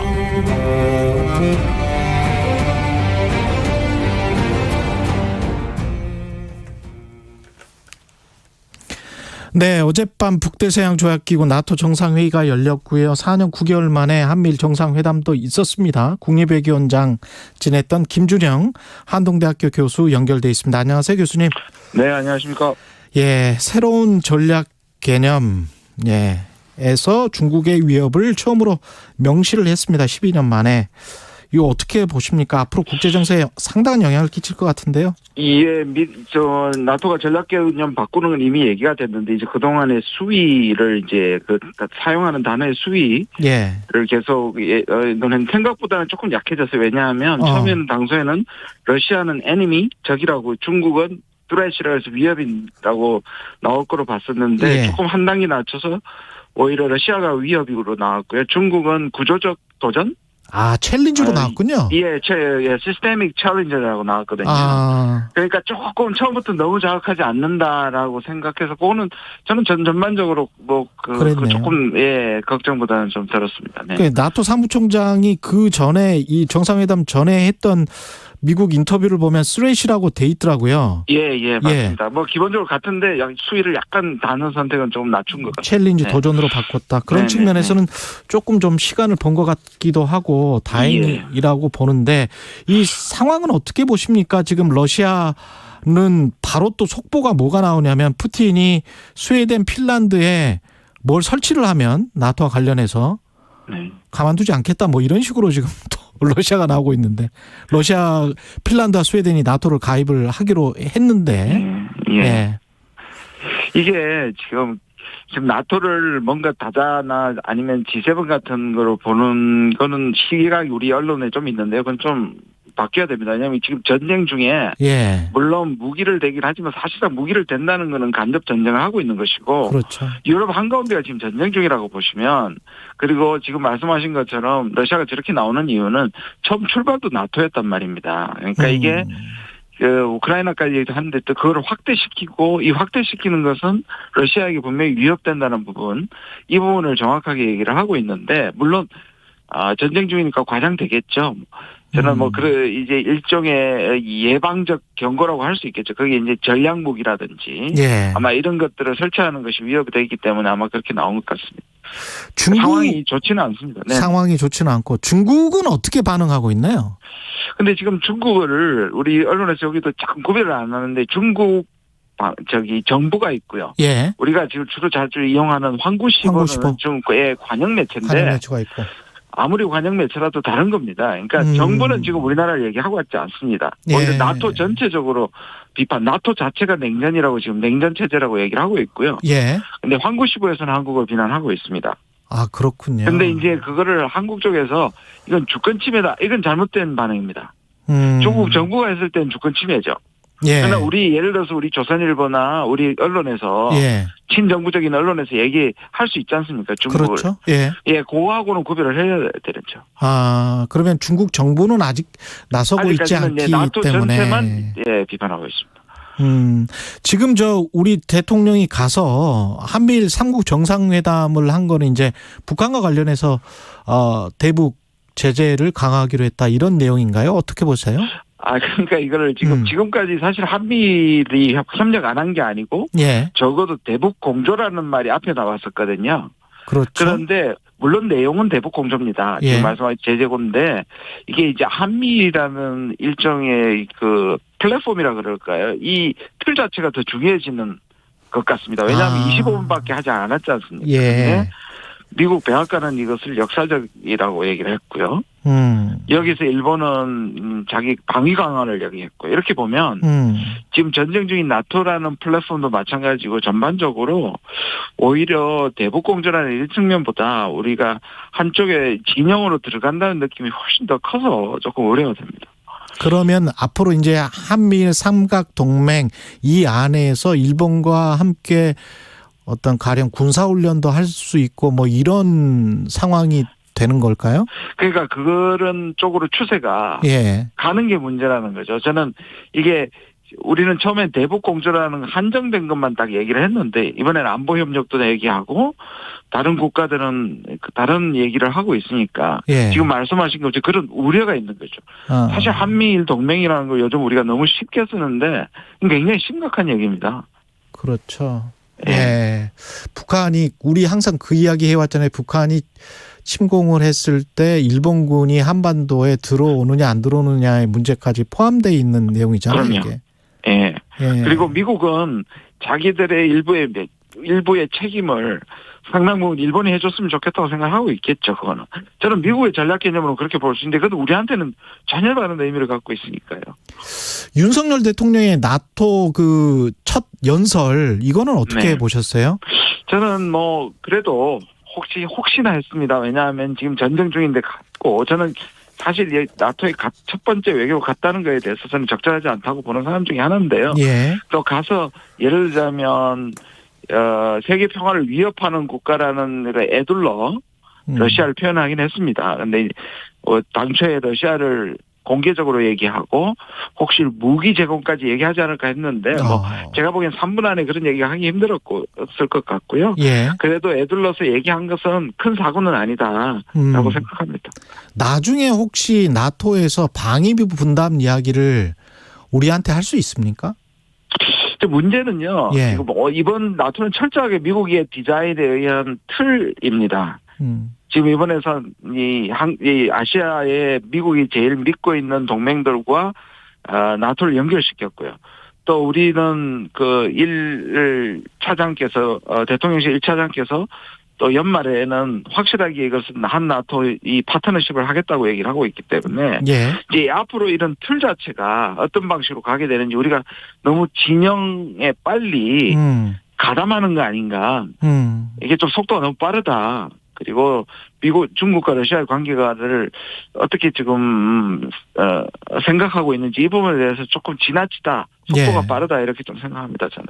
그 나토 사무총장 면담이 예정돼 있었는데 30분 가량 대통령을 기다리게 하다가 취소 통보를 받았단 말이죠. 이거는 좀 심한 거 아닌가요, 나토 사무총장이? 결례죠, 당연히 결례인데 예를 들자면 이제 이게 워낙에 지금 나토의 원래 목적이 사실 이 부분이고 핀란드라든지 지금 가입시키는 주요 아젠다 때문에 늦어질 수는 있는데요. 그렇다면 시간을 다시 마련해서 뒤로 돌린다든지 이런 부분이 있어야 되는데 없어졌기 때문에 그냥 사라진다는 거는 그런 결례를 우리가 그냥 아무렇지도 않게 받아들인다는 부분이 조금 아쉽기는 합니다. 다시 뭐 면담을 하기로 하기는 했다는데 한다면 어떤 대화를 나누게 될까요? 그러니까 지금 우리가 뭔가 가서 지금 실질적으로 적을 정하고 진영을 정하고 이런 군사동맹의 회의를 간 거잖아요. 근데 우리는 자꾸 이거를 G7이나 EU에 간 것처럼 뭔가 위상이 높아지고 다자 외교를 한다고 하는 거는 사실 안 맞는 거죠. 그렇군요. 우리가 얻는 거는 3박 5일간의 나토 정상회담 참석으로 우리가 얻는 거는 뭐가 있습니까? 그러니까 아까도 말씀드린 것은 전반적으로 저는 적절치 않은 거였다. 특히 첫 번째 외교로서 그리고 동맹국들이 안보 협력을 강화하는 데 가서 우리가 세일드 얘기를 하고 저는 뭐 북한 문제의 공조 정도는 뭐 충분히 얘기할 수 있는데 이게 지금 동맹이고 러시아와 중국을 견제하는 곳에 가서 우리가 입지가 오히려 어렵게 됐다라고 생각하고 싶습니다. 좀 걱정이 됩니다. 알겠습니다. 전 국립외교원장 김준형 한동대학교 교수였습니다. 고맙습니다. 네, 고맙습니다.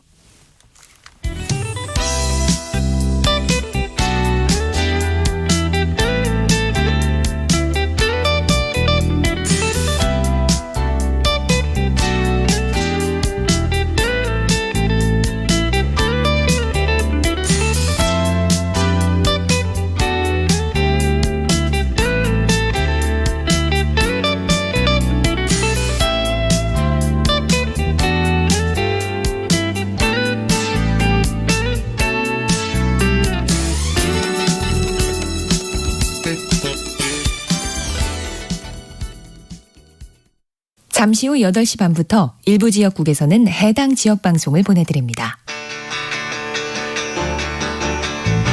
인생에서 가장 중요한 건 역시 사랑이죠. 그 사랑을 위해 경제 공부도 꼭 해야 합니다. 여러분이 사랑하는 사람을 행복하게 해줄 알짜 정보만 쏙쏙 전해드리는 홍사원의 경제쇼. 오후 4시 5분 불타오르는 열정으로 준비하겠습니다.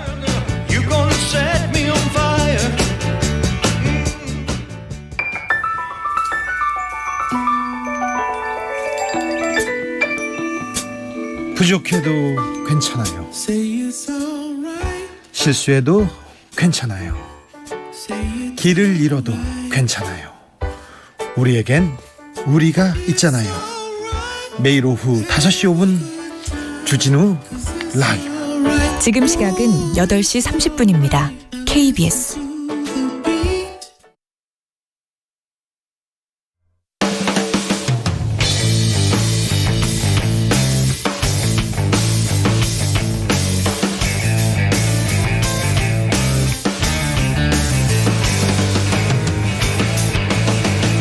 최경영의 최강 시사. 네, 오늘부터 3주 동안 이 시간에 공교육에 대한 이야기를 좀 교육 이야기 나눠보겠습니다. 태아에서부터 초, 중, 고교 시절까지 받은 교육이 인생에 어떤 영향을 미치게 되는지, 사회적으로 어떤 효과를 가져오게 되는지. 첫 번째 시간, 오늘은 영유아기 교육에 대해서 홍콩과학기술대학교 김현철 교수님 3주 동안 계속 나오게 되십니다. 네. 예. 안녕하십니까? 네, 예, 반갑습니다. 예. 네. 사람 연구하는 예. 그 건강과 교육 연구하는 경제학자 김현철입니다. 건강과 교육. 네. 예. 경제학 교수시고 의사시고 그런 아주 특이한 경력의 홍콩과학기술대학교 교수십니다. 영유아기가 우리가 몇 세부터 몇 세까지 영유아기라고 하죠, 사람이? 영아는 그 돌 이전을 얘기하는 거고요. 아, 돌 이전. 네, 보통 유아는 통상적으로 초등학교 입학 전까지 얘기합니다. 아. 그래서 만 6세 미만 초등학교 입학 전까지 교육을 영유아 교육이라고 생각하시면 될 것 같습니다. 예. 교수님이 그 신문 칼럼에 뱃속 10개월이 평생을 좌우한다 이런 칼럼을 쓰셨던 적이 있죠. 네네네. 그만큼 중요합니까? 네, 사실은 이제 우리 선조들이 중요성에 대해서 언제 이렇게 인식을 좀 하고 계셔서 속담도 있죠. 태교 잘해라 뭐 이런 이런 얘기들이 있었는데, 요걸 과학적으로 증명하는 것은 사실 쉽지 않은 일입니다. 그렇겠죠. 네, 그래서 과학적으로 제대로 증명되기 시작한 것이 2000년 넘어서. 부터 시작됐고요. 굉장히 흥미롭게도 스페인 독감, 1918년에 스페인 독감 연구한 것이 그게 거의 첫 번째 제대로 된 사례인데요. 예. 100년 전에 이제 지금 코로나처럼 당시에 스페인 독감이 엄청나게 유행을 하면서 젊은 사람들도 많이 죽었습니다. 예. 그랬을 때 아주 짧은 기간에 있었던 일인데요. 그 당시에 임신이 되었던 태아와 그 전과 그 후에 임신이 되었던 태아가 나중에 성인이 되었을 때 어떻게 되었나 수적 조사를 해본 거예요. 이게 20세기 초였나요? 스페인 독감이? 1918년이었습니다. 와, 근데 그때 이런 조사를 했군요. 아니, 지금 돼서. 지금 돼서? 1980년이 돼서 1980년, 90년이 돼서 도대체 이 사람들을 60년, 70년을 추적 조사해 보니까 어떤 일이 벌어졌나 본 겁니다. 대단하다. 네. 그랬더니 당시에 엄마 뱃속에서 이제 특별히 감염됐던 엄마 뱃속에 있었던 애들은요. 고등학교 갈 확률도 확 줄고 나중에 장애인 될 확률도 늘고 임금도 줄어들고 그다음에 기초생활수급자가 될 확률도 늘어나고 결국은 일찍 죽고 이런 일들을 밝히게 되었습니다. 그러니까 엄마가 그때 당시에 스페인 독감에 걸려 있었다면 임신 중에 걸렸다면. 임신 중에 걸렸다면. 네네. 치명적이군요. 굉장히 치명적인데 혹시 오늘 라디오를 들으시는 분들 중에서 이거 코로나19도 그런 거 아닌가 걱정이 되실 거예요. 그렇죠. 다행히 코로나19는 스페인 독감과 좀 달리 스페인 독감은 젊은 세대의 사이토카인 폭풍이라고 해서 젊은 엄마들한테 굉장히 영향을 많이 줬는데요. 코로나는 다행히 그렇지는 않습니다. 아, 그렇군요. 장년 노년층한테 치명률이 높고 그랬었잖아요. 코로나는 그랬죠. 요 스페인 독감은 장년층도 그랬지만 젊은 사람들도 그랬거든요. 젊은 사람들한테 영향이 컸습니다. 그래서 독감뿐만이 아니고 그러면 무슨 영양 섭취랄지 방사능 노출이랄지 공해랄지 스트레스랄지 뭔가 전쟁이랄지 한국 전쟁 같은 것도 있잖아요. 네네. 지금 말씀하신 그 모든 것이 그 뒤로 다 연구가 되었고요. 한국 전쟁은 그 서울대 이철희 교수님이 연구하셨는데 굉장히 특이한 것이요. 한국 전쟁 중에 이제 1951년, 52년이 되면 중부 전선이 계속 이제 그 전투를 하잖아요. 그렇죠. 그때 엄마 뱃속에 있었던 애들은 이제 애들이 아니죠. 그분들은 그렇죠. 평생을 훨씬 더 낮은 교육 수준, 그다음에 좋지 않은 직업을 갖게 되었다. 근데 중부 지역에서 태어난 애들은 50년생과 53년생, 54년생에 비해서 훨씬 떨어지지만 남부 지역에서 태어난 분들은 그런 현상이 전혀 발견되지 않습니다. 아, 남부 지역에서 그러니까 포탄이 떨어지지 않고 총알이 빗발치지 않는 그런 곳. 네, 그런 곳에서는 그냥 일상을 살아갔으니까 물론 그렇죠. 힘들었지만 하지만 중부 전선에서 태어났던 친구들 그런 분들은 51년생, 52년생이 굉장히 안 좋습니다. 야, 이게 전쟁도 영향을 태아에 확실히 미친다. 확실히 영향을 미친다. 그러면 이런 공포나 불안감 이런 것들이 나중에 성장에도 지능 모든 것에 다 영향을 미치는 거예요? 네, 모든 것에 다 영향을 미칩니다. 지능, 건강 다. 네, 지능, 건강, 그다음 노동시장 참여율, 노동시장에서 얼마나 임금을 받는지 그런 것까지 인생에 지대한 영향을 준다고 보시면 되겠습니다. 그러면 지금 같은 평화 시기에 영유아기 때 네네. 또는 태교를 할 때 어떻게 해야 되죠? 뭘 투자를 해야 됩니까? 네, 그러니까 지금은 이제 그 임신 기간도 물론 중요하고요. 그 영유아기도 사실 이해 못지 않습니다. 그래서 20세기 경제학자들이 놀랍게도 이 분야의 연구를 굉장히 열심히 해서요. 밝혀낸 바 중에 하나는 영유아기의 중요성이 오히려 중고등학교 또 성인이 되어서 받는 교육보다 훨씬 더 중요하고 훨씬 더 그 비용 편익이 더 세더라. 이런 사실을 좀 밝혀냅니다. 아, 그래요? 네네. 아, 그러니까 영유아기 때 뭔가를 확실히 해줘야 되는 거군요. 뭔가 확실히 해줘야 되는데 네. 그 핵심이 뭐냐 하면 핵심이 뭐예요? 핵심이 비인지 기능입니다. 비인지 기능이라고 하면은 자존감, 참을성, 성실성, 개방성, 정서적 안정성, 창의성. 우리가 그냥 흔히 그냥 간과하고 넘어가는, 아니 중요하다고 생각하지만 어떻게 해야 할지 잘 모르는 이런 부분인데요. 이거 어떻게 해줘야 되죠? 특히 이제 자존감이나 자존심은 좀 다른 거잖아요. 네네네. 자존감을 높이고 효능감, 참을성, 성실성, 개방성, 정서적 안정을 영유아기 때 아이들에게 주려면 이거 어떻게 해야 됩니까? 어떻게 해야 되냐? 상상이 굉장히 어렵습니다. 아직 잘 연구가 아직 다 미처 못한 부분이고요. 그런데 이건 있습니다. 가정 환경이 굉장히 불우한 아이들, 어머니, 아버지의 돌봄을 잘 받지 못하는 아이들이 양질의 영유아 교육, 그러니까 어린이집에 와서 선생님들이 이렇게 그 지적 자극도 주고 이제 서로 이렇게 인터랙션하는, 상호 교류하는 이런 일들을 이런 일을 했을 때 나중에 성인기에 되었을 때 이 친구들이 이 비인지 기능뿐만 아니라 인지 기능이 함께 좋아지면서 노동시장에서 굉장히 성공적인 사람으로 자라나더라 하는 연구가 이제 최근에 굉장히 많이 나왔습니다. 아, 이게 헛갈리네요. 왜냐하면 쌍둥이랄지 왜 우리가 그런 다큐멘터리 보잖아요. 미국의 입양간 쌍둥이. DNA는 똑같아. 근데 뭔가 삶은 달라. 그건 이제 가정 환경이나 소득 수준이나 이런 것 때문일 수도 있을 것 같고. 그럼요. 아니면 또 DNA가 그 결정하는 요소도 굉장히 많을 것 같고. 네네. 굉장히 두 개가 같이 맞물려 있고요. 우리 부모가 사실 우리한테 주는 영향이 DNA를 주는 것뿐만 아니라 환경까지 다 주잖아요. 그렇죠. 그래서 엄청난 영향을 주어서 사실은 부모가 우리한테 주는 영향력이 80%, 90%를 다 차지하기 때문에요. 사실 우리가 성공해도 우리가 성공한 게 아닙니다. 그렇죠. 우리 덕으로 성공한 게 어디 있어요. 맞습니다.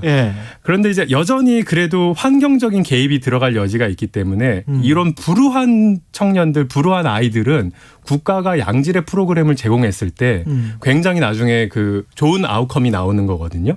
그래서 우리가 영유아 교육에서 특별히 신경 써야 될 것은 아주 좋은 교육을 받고 가정 환경도 좋고 이런 집이 아니라 그럼 잘하겠죠 거기야. 알아서 할 수 있을 거예요.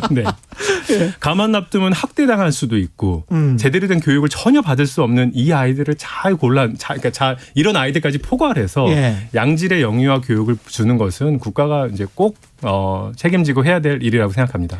가령 맞벌이 부부가 많지 않습니까? 네네. 그래서 뭐 유치원이나 뭐 이렇게 보내잖아요. 네네. 어린이집이나. 네네. 이게 낫습니까? 아니면은 맞벌이를 그 시간에 좀 안 하더라도 네. 엄마가 이게 계속 논쟁이 될 것 같아서 굉장한 논쟁거리잖아요. 네. 그게 이제 정답은요 사람마다 다르다인데요. 사람마다 다르다. 예. 왜 그러냐 하면 예. 사실 생각해 보면 엄마가 맞벌이를 했을 때 뭘 하고 있느냐, 그러니까 엄마 아빠가 예를 들어 없을 때 아이들이 뭘 하고 있느냐. 집에서 만약에 집에 있더라도 조부모라든지 아니면 도우미가 굉장히 양질의 시간을 보낼 수 있다면은 어린이집 간 것보다 더 좋을 수도 있는 거고요. 그런데 그 시간에 아이들이 이제 방임되고 뭐 학대까지 아니라 방임된다면은 그렇죠. 그러면은 이제 어린이집 가는 게 더 좋은 훨씬 건데요. 낫고. 네. 네. 평균적으로는 어린이집에 가는 것이 유리합니다. 아, 그렇습니다. 평균적으로는 그렇습니다. 네. 이제 그래서 노르웨이 유럽 쪽에서 연구를 보면요. 이제 영유아 집이 이렇게 쫙 늘어났을 때 그 늘어난 지역과 그렇지 않은 지역을 비교해 보면요. 일반적으로는 이제 더 좋습니다. 그런데 이제 1970년대 80년대 일이거든요. 예. 90년대 2000년대 들어와서 이렇게 아이들의 80% 70% 80%를 다 어린이집에 보내는 게 이게 맞냐? 이런 좀 자성이 벌어졌어요. 그렇지. 엄마가 우리 아이들을 내가 기르고 싶으면 또 기를 수 있어야 되는 거 아니냐. 예. 그래갖고 이제 영유아를 집에서 기르면은 돈을 이제 그거에 그 어린이집 보내는 거 액수만큼 이제 보조해주기 시작하니까 많은 사람들이 이제 다시 집으로 돌아왔거든요. 예. 근데 그랬더니 또 올라갔어요. 아이들의 성취가. 왜 그러냐 하면 어떤 아이들은 어린이집 간 것보다 집에 있는 게 더 나은 사람들도 있었으니까. 이 묘하네. 묘하죠. 이번에 코로나19에 아이들 집에 있었던 아이들이 중상위층이 오히려 더 나았었다며요. 그렇죠. 그거랑 이제 정확하게 일맥상통하는 겁니다. 그러니까 예. 뭔가 좋은 환경을 제공해 줄 수 있는 사람들은 집에 있는 게 더 나을 수 있는 거고 예. 집이 굉장히 힘들고 어려운 집은 어린이집 가는 것이 차라리 더 나을 수 있는 것이고. 근데 우리나라는 지금 이제 막 그 2세 미만, 1세, 2세 애들이 지금 80% 이상 90% 어린이집 가는 거거든요. 네. 근데 이게 굉장히 불합리한 게요.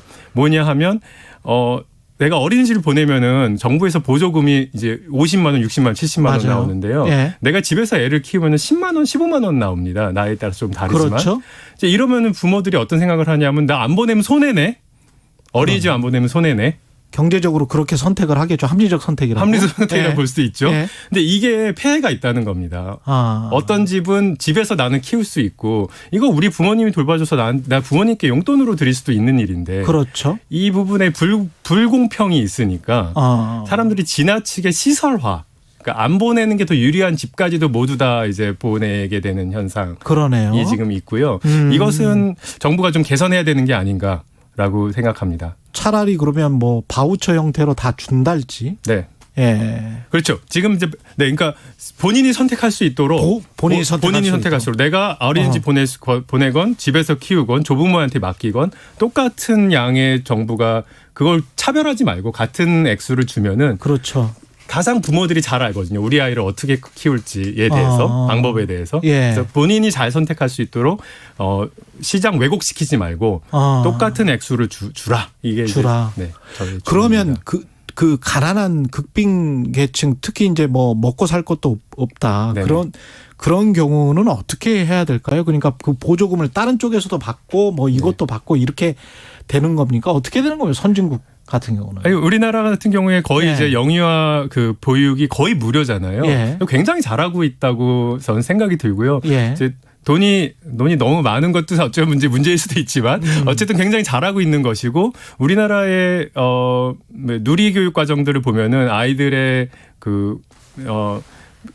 공부 잘하는 것뿐만 아니라 아이들 정서라든지 비인지 기능까지도 잘 포함되어 있고요. 저소득층이 지금 소외되고 있다 이렇게 말하기는 좀 어렵고요. 그렇습니까? 네네. 굉장히 모든 계층을 잘 포괄하고 있는 그런 프로그램을 우리나라 잘 진행하고 있다. 저는 육아휴직 같은 경우는 어떻게 생각하세요? 육아휴직 기능은 더 활성화돼야 됩니까? 네, 물론입니다. 사실 이제 이런 영유아 교육, 보육과 엄마의 노동시장 참여는 이제 불가분의 관계가 있거든요. 그렇죠. 그런데 지금 보면은 이제 제가 지금 주장하는 게 엄마가 돌볼 수 있으면 돌봐야 된다라고 말씀드렸잖아요. 그렇죠. 그럼 이거의 핵심 조건이 뭐냐? 엄마가 그럼 그러기 싫어서 그러냐 이렇게 말씀하실 거잖아요. 경력 단절 때문에. 경력 단절 때문에 이렇게 못하는 거잖아요. 그래서 엄마가 경력 단절을 하지 않을 수 있고 동시에 내가 원하면은 아이를 볼 수 있는 거의 유일한 방법은 그 육아휴직을 굉장히 자유롭게 도와줘야 된다. 엄마든 아빠든. 엄마든 아빠든 모두 다 도와줘야 되고. 그런데 이게 또 이제 회사 쪽에서 보면 코스트가 있는 거잖아요. 근데 우리나라 보육 예산, 교육 예산이 굉장히 지금 많아서 굉장히 많거든요. 아, 그렇군요. 아이들의 숫자가 줄어드는데 그거의 그 교부금 숫자는 거의 같으니까. 그래서 저는 그거를 단순히 꼭 이 영유아 교육에만 집중한다면은 결국은 육아휴직을 도와줄 수 있는 그런 환경까지 같이 만들어내는 것이 모든 것이 시스템 하나로 가져가야 된다. 그것이 개혁이다. 이렇게 말씀드리겠습니다. 아이 키우고 계신 최강 시사 어머니 아버지들이 귀가 쫑긋하고 지금 듣고 계셔서 문자가 굉장히 많이 왔습니다. 킹카님이 영유아기를 엄마 아빠가 함께 할 수 있도록 유급휴가도 함께 주어져야 한다. 똑같은 말씀이시고요. 네네. 이경희님은 주 양육자의 사랑과 관심이 가장 중요하다. 이런 말씀이셨고요. 지금 홍수주의보가 내려졌습니다. 서울시 대곡교 지점의 수위가 계속 올라가서 오늘 오전 9시 10분쯤에는 보수위가 초과가 될 것이다. 상승할 것이다. 그래서 홍수주의보 발령됐습니다. 한강 탄천 인근 서울 성남 지역 주민들 유의 바라고요. 그리고 특히 혹시 야영 중인 행락객이나 낚시 하시는 분들 정말 조심하셔야 되고 하천에 주차된 자동차는 안전한 곳으로 좀 피해 주시고요. 홍수 피해가 예상되는 지역 주민들 꼭 지금 라디오, TV, 스마트폰 통해서 홍수 상황 그리고 기상 상황 확인해 주시기 바랍니다.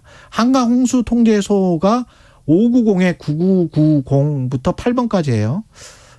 연락 주시면 확인 가능하고요. 홍콩과학기술대학교의 김현철 교수였습니다. 고맙습니다. 네, 감사합니다. 이 시각 교통정보입니다. 지금 서울 곳곳으로 도로가 통제되는 곳들이 있습니다. 동부간선도로 성수분기점에서 수락구간 양방면이 전면 통제고요. 양재천 하부도로도 양재천교에서 영동 1교 사이가 전면 통제되고 있습니다. 또 철산대교 하부도로도 막혀있는 상황이고요. 청계천 산책로 청계시점에서 중란천 합류부 사이도 지날 수 없습니다. 그리고 전 시간대에 막혀있었던 불광천 증산 철교는 30분 전부터 통행이 재개됐습니다. 다음으로는 잠수교입니다. 한강 수위 상승에 따라서 잠수교 보행자 통행이 오늘 오전 8시 10분경부터 전면 통제되고 있고요. 아직 차량 통행은 가능한 상황입니다. 올림픽대로 잠실 방면 양화대교 조금 못 간 지점 1차로에는 도로에 물이 고여 있습니다. 지금 배수 작업을 하고 있어서 후미 정체 심하고요. 반대 공항 쪽으로는 동작대교 남단 부근에서 사고를 처리하고 있어서 차선 변경 잘 하셔야겠습니다. 목적지까지 안전운전하시기 바랍니다. KBS 교통정보센터에서 김한나였습니다.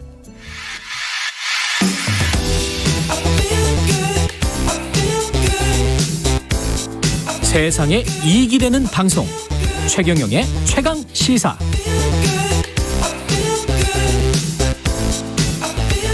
어제 종로구 일대 쪽방촌을 찾은 오세훈 서울시장 방 8개 고작 에어컨이 한 대뿐인 열악한 현장에 놀라면서 폭염을 앞두고 보완 대책 세우겠다고 약속은 했습니다. 에어컨과 지원금만으로 쪽방촌의 어려움을 해결할 수 있을지 동자동 쪽방촌에서 주민 지원 사업을 하고 있는 박승민 활동가 연결돼 있습니다. 안녕하세요. 네, 안녕하세요. 이게 장마철이랄지 날씨가 이렇게 폭염이고 이런 거는 매해 돌아오는데 지금 쪽방촌 주민들은 올해는 어떠신가요? 올해는 지금 5월 달부터 날씨가 많이 더워져서요. 지금 2018년도 생각하면서 얼마나 더 더울까 그런 생각하고 있고, 그리고 실제로 많이 힘들어하세요. 거기다가 지금 같은 때는 제 장마철이 겹쳐가지고 습도하고 더위 이런 것 때문에 사실 건강 문제도 걱정이 되는 거죠. 지금 저 물가 때문에 전기요금이랄지 가스요금 줄줄 오르고 있는데 쪽방촌 주민들 같은 경우는 어떤 보조를 받습니까 혹시? 저희가 에너지 바우처 사업을 지원받을 수 있는 대상이기는 해요. 예. 하지만 에너지 바우처 사업은 그 개별 계량기가 필요한 개별 계량기를 사용하시는 분들만 적용이 돼요. 그렇군요. 그러니까 저희 쪽방은 월세, 전기세나 뭐 공과금이 대부분 포함이 되어 있기 때문에 사실 그거를 지원을 받을 수 있다고 해도 쓸 수가 없죠. 네. 그렇게 되겠습니다. 네. 그리고 저희가 유일하게 쓸 수 있는 전열기구가 뭐 전기장판이라든가 겨울에는 전기장판, 여름에는 선풍기를 쓸 수 있고요. 예. 어느 해인가 그 에어컨을 지원하는 사업이 있었어요. 예. 근데 실제로 건물주들은 그 사용하는 걸 반대를 했죠. 예. 왜냐하면은 이제 한 사람이 달기 시작하면은 다 달기 시작할 거다. 그렇죠. 그럼 어떡할 거냐 하면서 에어컨을 설치를 못하게 했어요. 그래서 실제로 에어컨이 있는 집은 거의 없죠. 방은. 지금 뭐 주거 환경에 관해서 좀 구체적으로 묘사를 해 주실 수 있을까요? 쪽방촌 같은 경우에? 저희는 이제 굉장히 밀접하게 이렇게 몰려 있고요. 동자동 같은 경우에는. 예. 한 건물에 많게는 한 40-50개 방이 있는 건물도 있어요. 그리고 한 층에 씻거나 화장실 같은 경우에는 이제 10여 명의 주민분들이 그거 한 개로 같이 돌아가면서 이제 같이 사용을 하시기 때문에 위생적인 문제도 굉장히 문제가 되고 있죠. 고시원보다 더 밀집한 환경이군요. 오히려 저는 고시원이 이렇게 반듯하다는 생각이 들고요. 물론 저희 동네에 있는 어느 고시원은 뭐 한 층에 방이 20몇 개가 있어서 정말로 이렇게 몸을 딱 뉘우고 한 2명 정도 누울 정도밖에 안 되는 공간이 있는 곳도 있어요. 그래서 뭐 면적이나 이런 걸 봤을 때는 뭐 쪽방이 조금 넓을 수도 있지만 사실 저희 동네 같은 경우에는 60년대 지어진 건물들이 대부분이에요. 예. 그래서 그 노후화로 봤을 때는 뭐 그 위생적인 측면 그리고 주거 환경 굉장히 뭐 창이 있어도 환기가 될 수 없고 그리고 방음이나 이런 것들 그리고 주변 환경이 굉장히 비위생적인 것들 이런 거 봤을 때 더 열악하죠. 지금 저 월세를 내고 있을 거 아니에요? 임대 건물주들에게. 네. 그죠? 네. 그 월세는 국가가 좀 지원을 해 줍니까? 그럼요. 주거급여를 받고 계시는데, 예. 주거급여는 뭐 저희 주민분들뿐만 아니라, 그 월소득, 그 중위 46% 이하이신 분들은 다 받으실 수 있는 거예요. 그렇죠. 예, 그래서 지금 32만 7천 원까지 지원을 받고 계시고, 그 안에서 이제 방세를 지원받니까, 사실 많이 도움은 되죠. 도움은 되지만, 실제로 저희가 생활하는 기초생활 생계비는, 적죠. 예. 이게 지금 주거 환경이 너무 열악하고 지어진 지가 너무 오래되고 이제 밀집돼 있고 너무 방들이 많고 뭐 이래서 이거를 좀 현대식으로 바꿔야 된다. 이 이야기는 계속 있었는데 개발 방식을 두고 공공개발이냐 민간개발이냐 이거 가지고 이제 건물주들과 쪽방촌에 있는 실제로 살고 있는 주민들과 뭐 정부와 입장이 좀 다 다른 것 같습니다. 네, 저 작년에 2월 5일 날 저희 서울역 쪽방촌 주거 환경 개선을 위해서 이제 공공주택사업 발표가 났는데 일단은 저희로서는 공공에서 개발한다고 하니까 너무 좋죠. 왜냐하면 이렇게 안정된 개발로 인해서 저희 주거권이 보장받을 수 있기 때문에 저희는 너무 환영했고 반면에서 이제 재산권 침해 부분에 대해서는 이제 개인차가 많잖아요. 예. 그래서 토지 건물주들도 입장이 두 가지로 나누어져 있는데. 일단은 뭐 무조건 민간 개발을 해야 된다는 쪽도 있고 이곳에 실거주하시는 분들은 여기가 개발이 되기가 되게 어렵기 때문에 공공에서 해야 된다. 그러면서 우리가 받을 수 있는 이익을 다 따내자. 이렇게 해서 건물주들도 두 부류로 나눠져 있어요, 지금. 민간 개발을 하게 되면 이 쪽방촌에 살던 거주민들은 어떻게 되나요? 쫓겨나게 됩니까? 정부에서는 이주 대책을 세우라고 했죠. 민간 개발을 하겠다는 쪽에서 이제 개발 계획을 내라고 했고, 네. 어쨌든 주민들에 대한 이주 대책을 내라고 했는데 얼마 전에 이것은 부족하다는 의견을 냈다고 해요. 예. 이제 그게 뭐 민간 개발을 뭐 허용하겠다는 건지 모르겠으나 일단 정부에서 내놓은 계획만큼 그렇게 되어 있지 않아서 문제가 됐던 것 같고요. 예. 민간에서 개발하게 되면 사실 그동안의 역사에서 봤을 때 주거를 보장받은 적은 한 번도 없습니다. 모든 저희 길 건너 남대문 쪽방촌도 그렇고 저희 동네 동자동도 그렇고 개발이 될 때마다 주민분들은 정말 방세 몇 달치 안 내고 안 내는 것만으로도만 보장받고 뭐 법적으로 정해져 있는 이주비나 이사 비용은 전혀 받지 못하고 쫓겨나는 경우밖에 없거든요. 예. 그래서 저희로서는 민간에서 개발한다고 해도 이것이 얼만큼 저희의 삶을 보장할 수 있을지 저희는 전혀 기대하지 않고 있죠. 공공개발을 해서 지금 성공해서 사람들이 다시 돌아와서 거기에 정착을 해서 건물주들도 다 뭐 동의하고 뭐 이런 그 아주 성공적인 케이스가 있나요? 어떻습니까? 지금 선이주 선순환 방식의 개발을 하겠다고 발표한 게 저희 쪽방촌에 대해서는 이제 2020년에 영등포 쪽방촌이 처음이었어요. 예. 그래서 지금 개발 추진 중에 있고 보상 단계가 마무리되어가고 있다고 해요. 예. 그리고 저희 같은 경우에도 사실은 이렇게 개발 발표가 빨리 날 줄 몰랐는데 어쨌든 선이주 선순환식 개발로 해가지고 쪽방촌이 개발된 경우는 아직까지는 없는 거죠. 하지만 영등포는 지금 진행되고 있고. 예.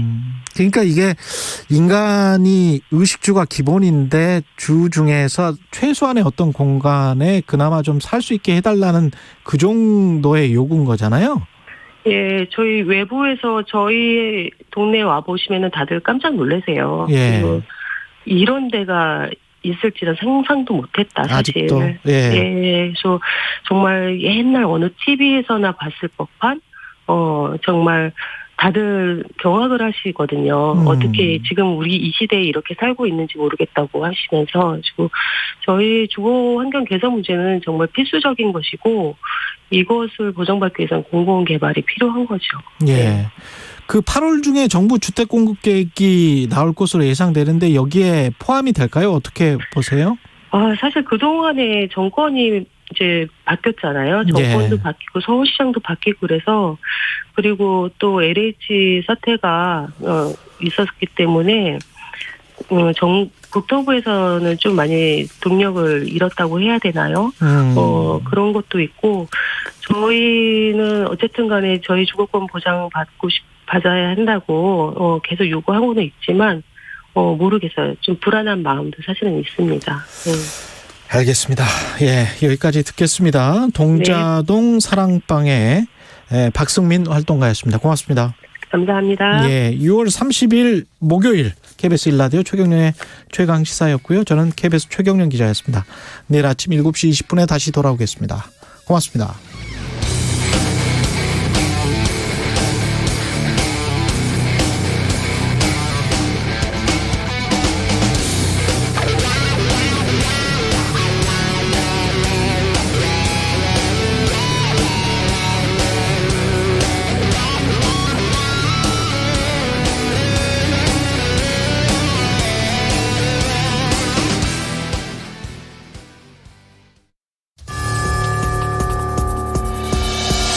해마다 여름철이면